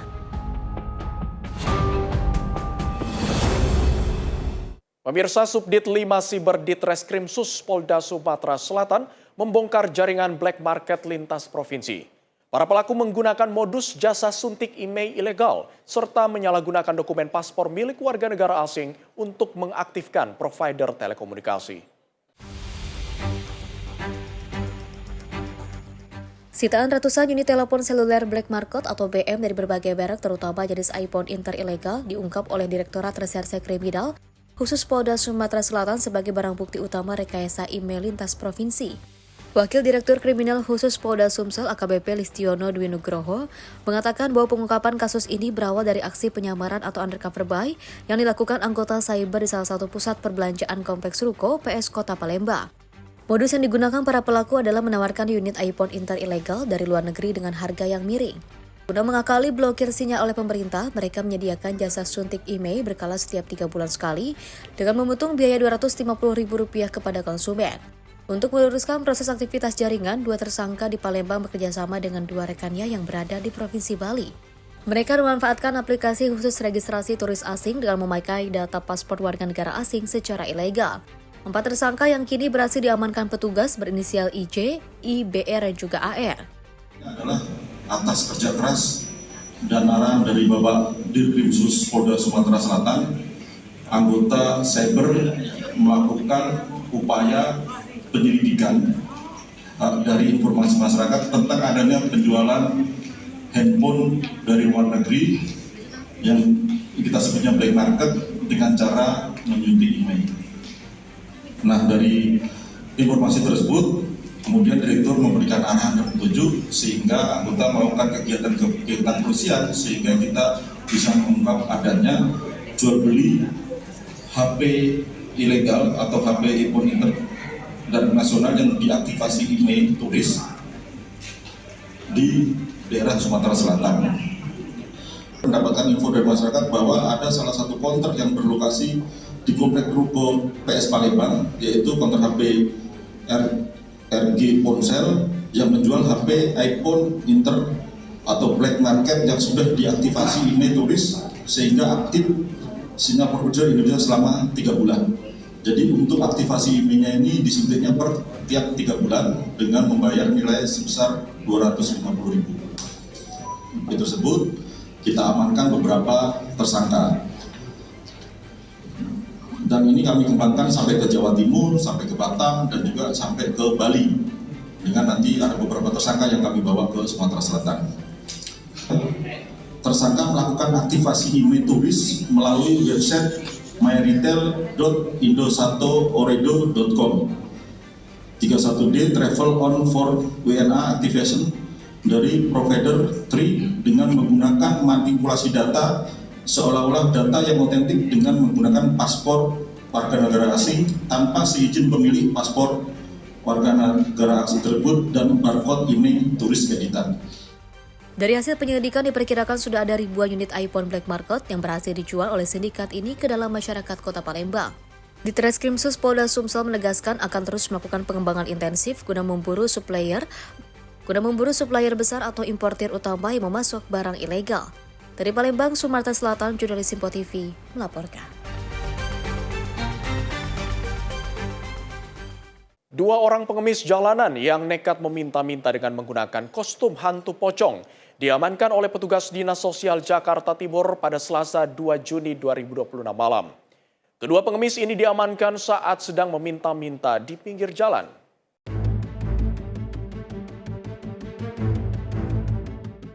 Maraknya aksi jalanan yang memanfaatkan atribut atau kostum hantu pocong belakangan ini kerap membuat resah sebagian masyarakat di kawasan ibu kota. Mendapat laporan terkait petugas P3S Suku Dinas Sosial Jakarta Timur yang sedang melakukan patroli rutin mengamankan 2 orang pria berkostum pocong di pinggir jalan kawasan Jakarta Timur. Saat diperiksa oleh petugas, kedua tersangka sama sekali tidak memiliki kartu tanda penduduk atau KTP. Keduanya pun langsung diangkut ke dalam mobil dinas sosial karena dianggap mengganggu ketertiban umum. Dari pengakuan salah seorang pengemis berkostum pocong ini, dirinya bersama sang rekan sengaja memakai baju kain kafan demi menarik perhatian pengguna jalan. Jadi pocong begini? Ya karena terinspirasi anak-anak aja pada suka. Sama konten-konten juga banyak yang inilah nyewa. Sudah berapa lama jadi pocong? Belum ada sebulan. Sebulan? Iya, belum, kurang lebih lah. Berapa pendapatannya kalau ngemis jadi pocong ini? Dari pagi bisa 200. Itu termasuk udah sama konten orang. Konten orang? Iya. Biasanya kalau ngamen bagaimana, Mas? Kalau nyamper ke rumah warga gitu? Ya kayak kita dada-dada om, nggak langsung minta, dada-dada doang. Di depan rumah? Enggak. Kadang nggak ngampung sih, jalan, nyari taman, nyari yang lintas, anak-anak bermain. Ada yang kabur, masih ada om, masih ada. Terus makeup begini, bagaimana bisa makeup? Ngaca, ngaca aja. Iya. Nggak punya dasar buat makeup gitu? Enggak, sendiri. Nah, ini kan lagi marak nih yang diduga dalam pakaian begini melakukan kejahatan. Terus apakah takut gimana tanggapan? Karena ya pikiran saya nyari duit lebih halal lah om. Pikiran saya tenang. Jadi nggak ada rasa takut gimana dah.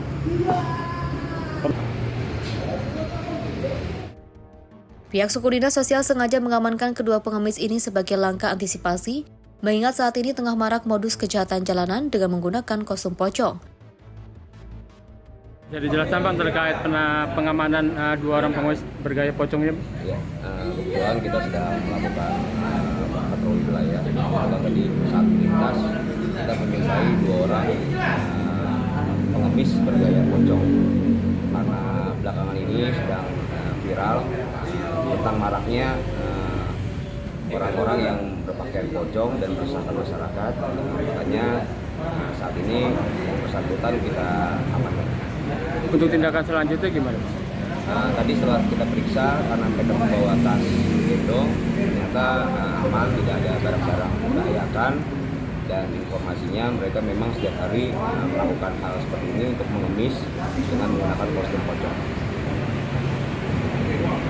Untuk hal tersebut kita akan terus melakukan kegiatan untuk mengantisipasi jangan sampai nanti di kemudian hari masih banyak hal-hal serupa yang meresahkan masyarakat. Makanya kita tetap akan menggalakkan kegiatan untuk melakukan penertiban kepada pengemis atau pengamen-pengamen yang mungkin bergaya pocong.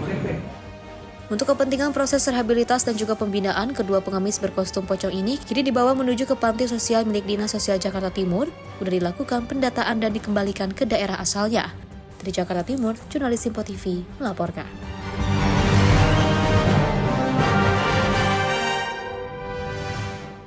Pemirsa, usai jeda kami akan menghadirkan informasi terkait Ebola yang mengganas di Kongo. Otoritas perketat pengendalian. Informasi selengkapnya usai jeda, berikut ini tetaplah bersama kami.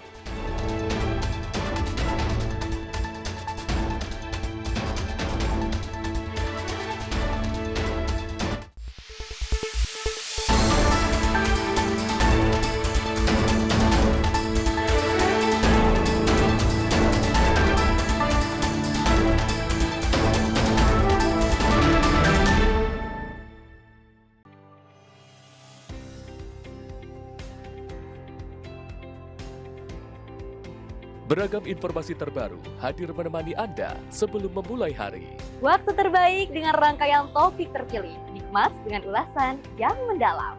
Mengangkat isu yang tengah menjadi pembicaraan paling hangat, agar pagi Anda lebih semangat.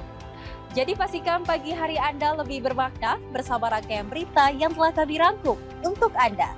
Sembarakan pagi Anda bersama Menyapa Indonesia Pagi. Setiap Senin hingga Jumat pukul 5 pagi. Hanya di Simpo TV.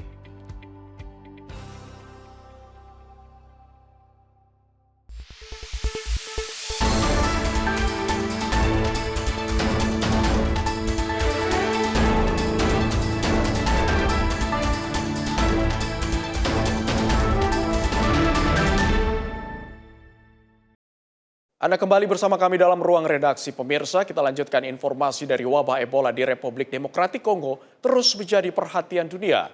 Otoritas kesehatan bersama organisasi internasional meningkatkan upaya penanganan di Mongwalu, wilayah yang menjadi pusat penyebaran penyakit mematikan tersebut.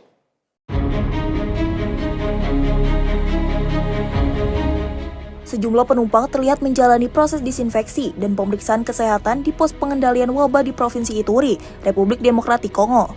Langkah ini dilakukan untuk menekan penyebaran Ebola yang masih menjadi ancaman serius di kawasan tersebut. Manajer Insiden Afrika CDC, Profesor Yapung menyebut Mongwalu saat ini berada dalam situasi epidemiologis yang kritis. Menurutnya, wilayah itu telah mencatat 43 kasus terkonfirmasi dengan lebih dari 100 kematian sejak wabah dimulai. Tim gabungan dari Organisasi Kesehatan Dunia atau WHO, World Food Program, dan Afrika CDC telah mengunjungi lokasi terdampak untuk memperkuat respon penanganan. Afrika CDC juga berencana menempatkan tokoh masyarakat dan petugas pendamping agar warga terlibat aktif dalam upaya pencegahan dan penanganan wabah. Selain itu, laboratorium baru akan dibangun di Mongwalu untuk mempercepat proses diagnosis serta menambah fasilitas perawatan bagi pasien. Wabah Ebola di Kongo dan Uganda dinyatakan pada 15 Mei lalu setelah terkonfirmasi sebagai virus Bundibugyo.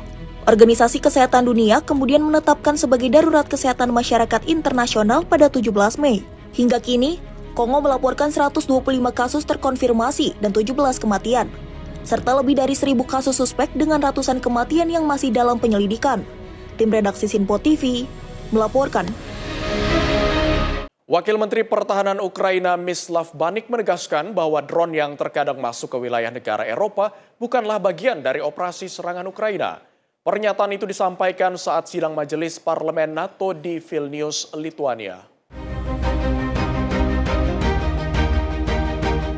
Sebuah drone Rusia menghantam daerah Rumania pada 29 Mei 2026. Drone yang awalnya hanya tertuju ke Ukraina, namun ada serangan balik yang mengakibatkan drone Rusia menyasar dari titik koordinat sebelumnya.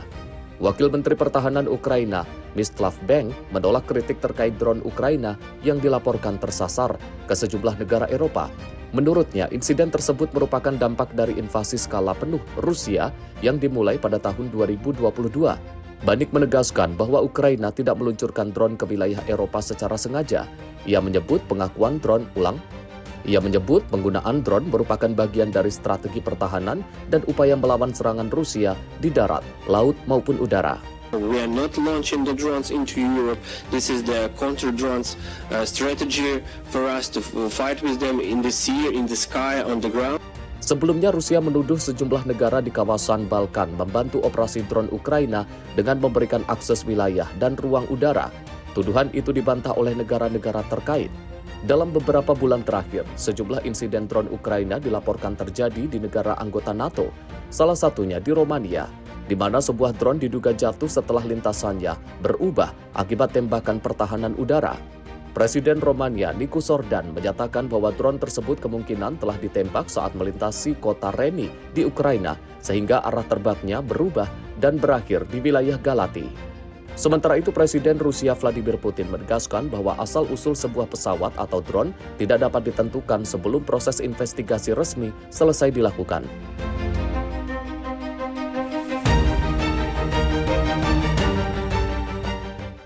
Pemirsa, para pedagang di Dhaka, Bangladesh mendesak pemerintah untuk memperpanjang jam operasional pasar hingga malam hari. Mereka menilai kebijakan penutupan pasar pukul 7 malam berdampak besar terhadap penjualan dan perekonomian kota.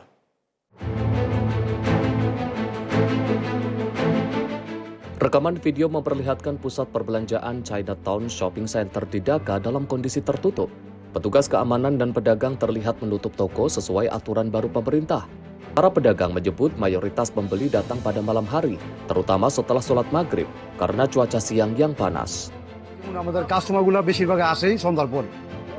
ওই দিনের বেলা কাস্টমার থাকে খুব কম, মাগরিবের পর এই কাস্টমারগুলো বের হয়। ঠান্ডা থাকে গরমের দিন, ওই সময় আমরা যদি 10টায় বন্ধ হয় আমাদের জন্য ভালো হয়। অবশ্যই অর্থনীতিতে একটা বিশাল প্রভাব ফেলে, কারণ আমরা একটা দুইটা দোকান না, ঢাকা শহরকে বলা হয় মার্কেটের রাজধানী। এখানে আপনি একটা দোকান সন্ধ্যার পরেই বিক্রি করে, সকাল থেকে আমরা খুলে বসে থাকি, কোনো লাভ নেই। যদি সরকার, এটা আমাদের ওপিনিয়ন, যদি সরকার 2টার পরে খোলে বা দুপুরের পর দোকান খোলার ব্যবস্থা করে, রাত 10টা পর্যন্ত 9টা পর্যন্ত করে, এই ক্ষেত্রে সবার জন্য ভালো হয়। Pemerintah Bangladesh resmi memberlakukan kembali aturan penutupan pasar pukul 7 malam sejak 1 Juni 2026. Kebijakan itu mengakhiri pelonggaran saat perayaan Idul Adha, di mana pasar sebelumnya diizinkan buka hingga pukul 10 malam. Aturan tersebut dikeluarkan sebagai bagian dari langkah penghematan listrik di tengah meningkatnya suhu musim panas dan biaya energi.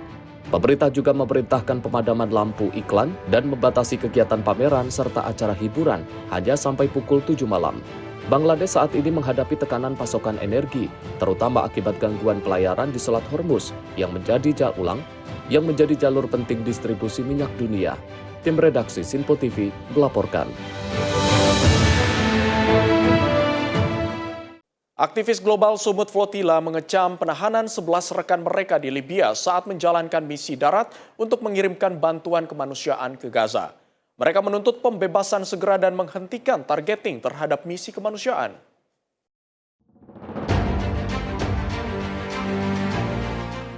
Dalam konferensi pers di Johannesburg, aktivis global Sumut Flotilla menyebut penahanan terhadap para relawan sebagai tindakan sewenang-wenang dan pelanggaran hak asasi manusia. Dr. Fatima Hendrik menegaskan para peserta misi menggunakan kendaraan resmi, membawa paspor, dan keberadaan mereka telah diketahui otoritas setempat.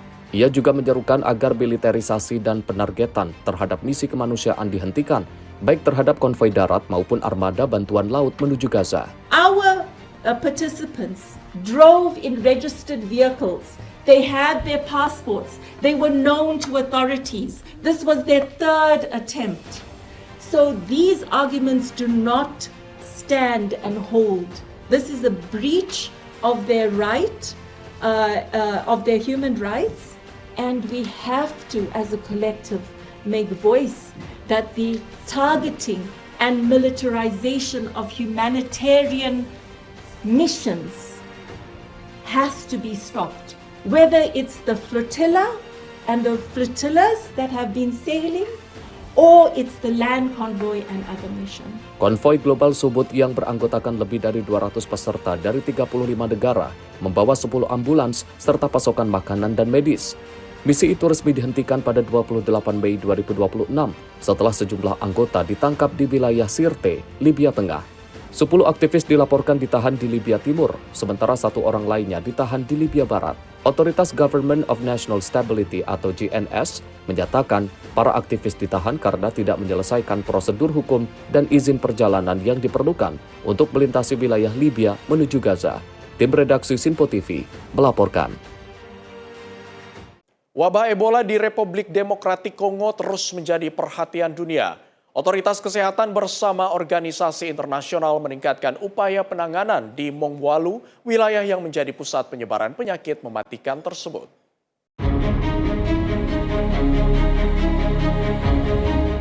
Sejumlah penumpang terlihat menjalani proses disinfeksi dan pemeriksaan kesehatan di pos pengendalian wabah di Provinsi Ituri, Republik Demokratik Kongo. Langkah ini dilakukan untuk menekan penyebaran Ebola yang masih menjadi ancaman serius di kawasan tersebut. Manajer Insiden Afrika CDC, Profesor Yapung menyebut Mongwalu saat ini berada dalam situasi epidemiologis yang kritis. Menurutnya, wilayah itu telah mencatat 43 kasus terkonfirmasi dengan lebih dari 100 kematian sejak wabah dimulai. Tim gabungan dari Organisasi Kesehatan Dunia atau WHO, World Food Program, dan Afrika CDC telah mengunjungi lokasi terdampak untuk memperkuat respon penanganan.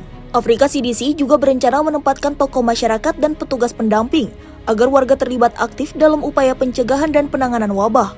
Selain itu, laboratorium baru akan dibangun di Mongwalu untuk mempercepat proses diagnosis, serta menambah fasilitas perawatan bagi pasien.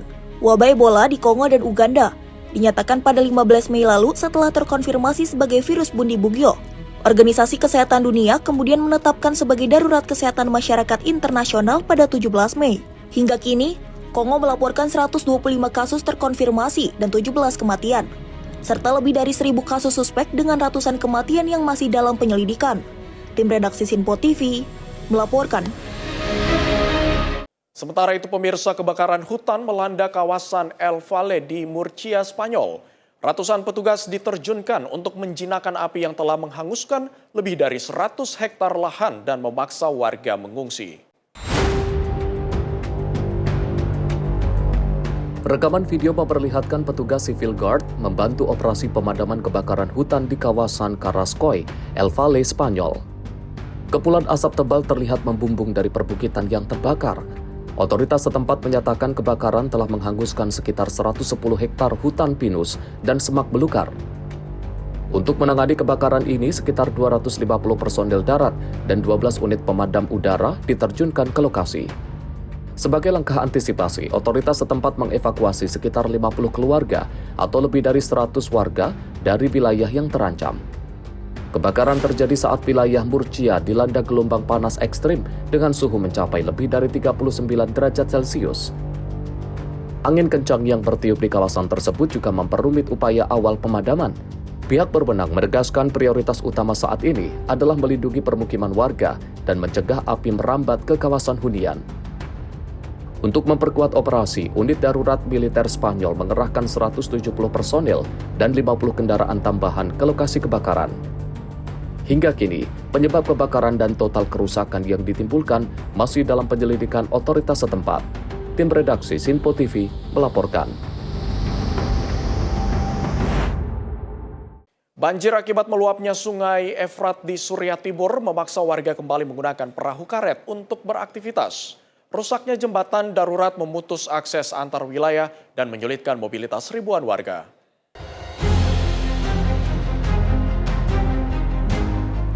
Rekaman video memperlihatkan warga menyeberangi Sungai Efrat dengan menggunakan perahu-perahu karet kecil di Provinsi Deir ez-Zor, Suriah Timur. Sementara warga lain terlihat mengantre di tepi sungai untuk menunggu giliran menyeberang. Petugas keamanan turut membantu proses naik dan turun penumpang dari perahu. Banjir menyebabkan jembatan darurat dan jembatan apung yang selama ini menjadi penghubung antar wilayah tidak dapat digunakan. Akibatnya, warga kembali bergantung pada perahu dan sepeda motor untuk beraktivitas sehari-hari. Warga menyebut kondisi ini menyulitkan akses ke fasilitas kesehatan, transportasi, dan kebutuhan pokok lainnya.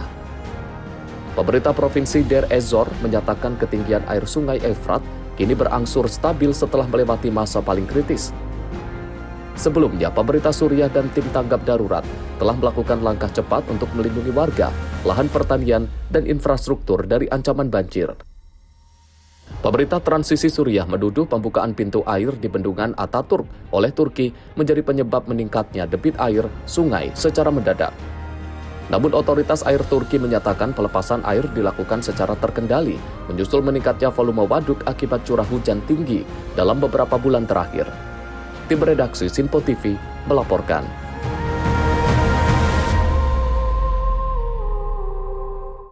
Pemirsa, seorang anak laki-laki di kota Tyumen, Rusia dipuji sebagai pahlawan setelah berhasil menggagalkan upaya penculikan dan kekerasan terhadap seorang anak perempuan berusia 5 tahun. Aksi berani itu terjadi dengan bantuan seorang warga yang kebetulan melintas di lokasi.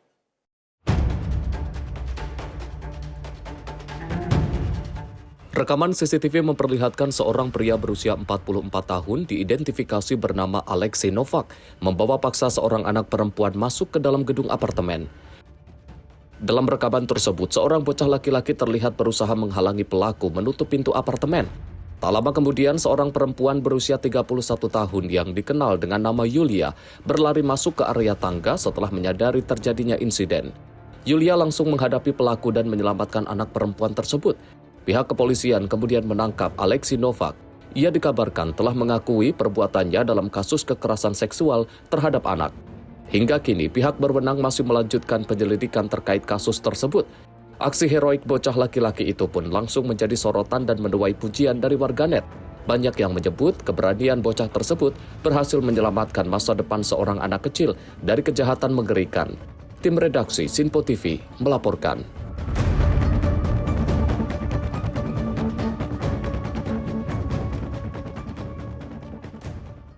Presiden Meksiko Claudia Sheinbaum menegaskan agar Amerika Serikat menghormati urusan dalam negeri negaranya.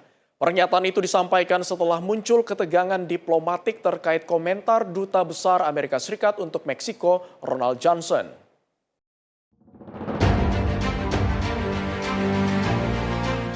Dalam pernyataannya, Claudia Sheinbaum menegaskan bahwa urusan Meksiko merupakan hak dan kewenangan rakyat Meksiko sendiri.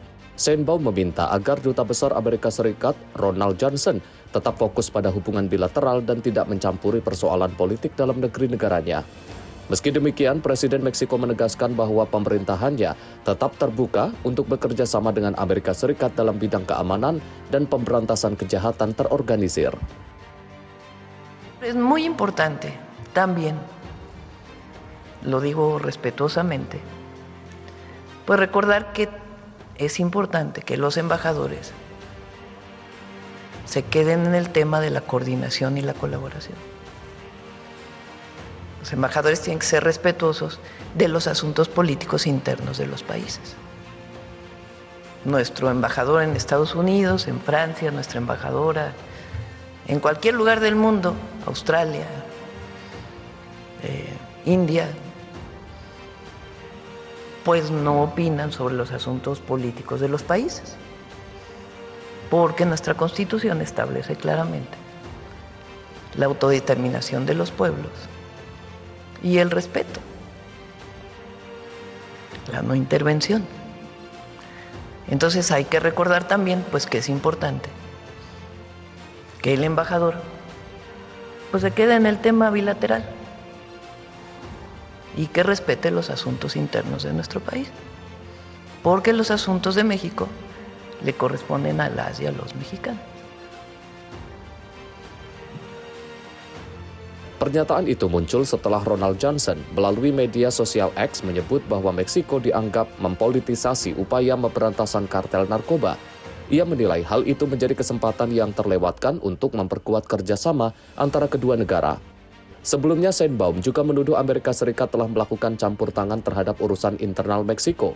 Ketegangan diplomatik ini pun menambah panas hubungan antara kedua negara tetangga tersebut. Tim redaksi Sinpo TV melaporkan.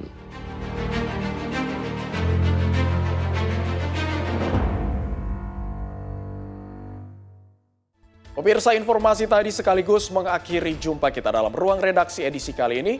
Akhir kata saya Abdi Azwar Sahih mewakili seluruh kerabat kerja yang bertugas. Pamit undur diri. Sampai jumpa.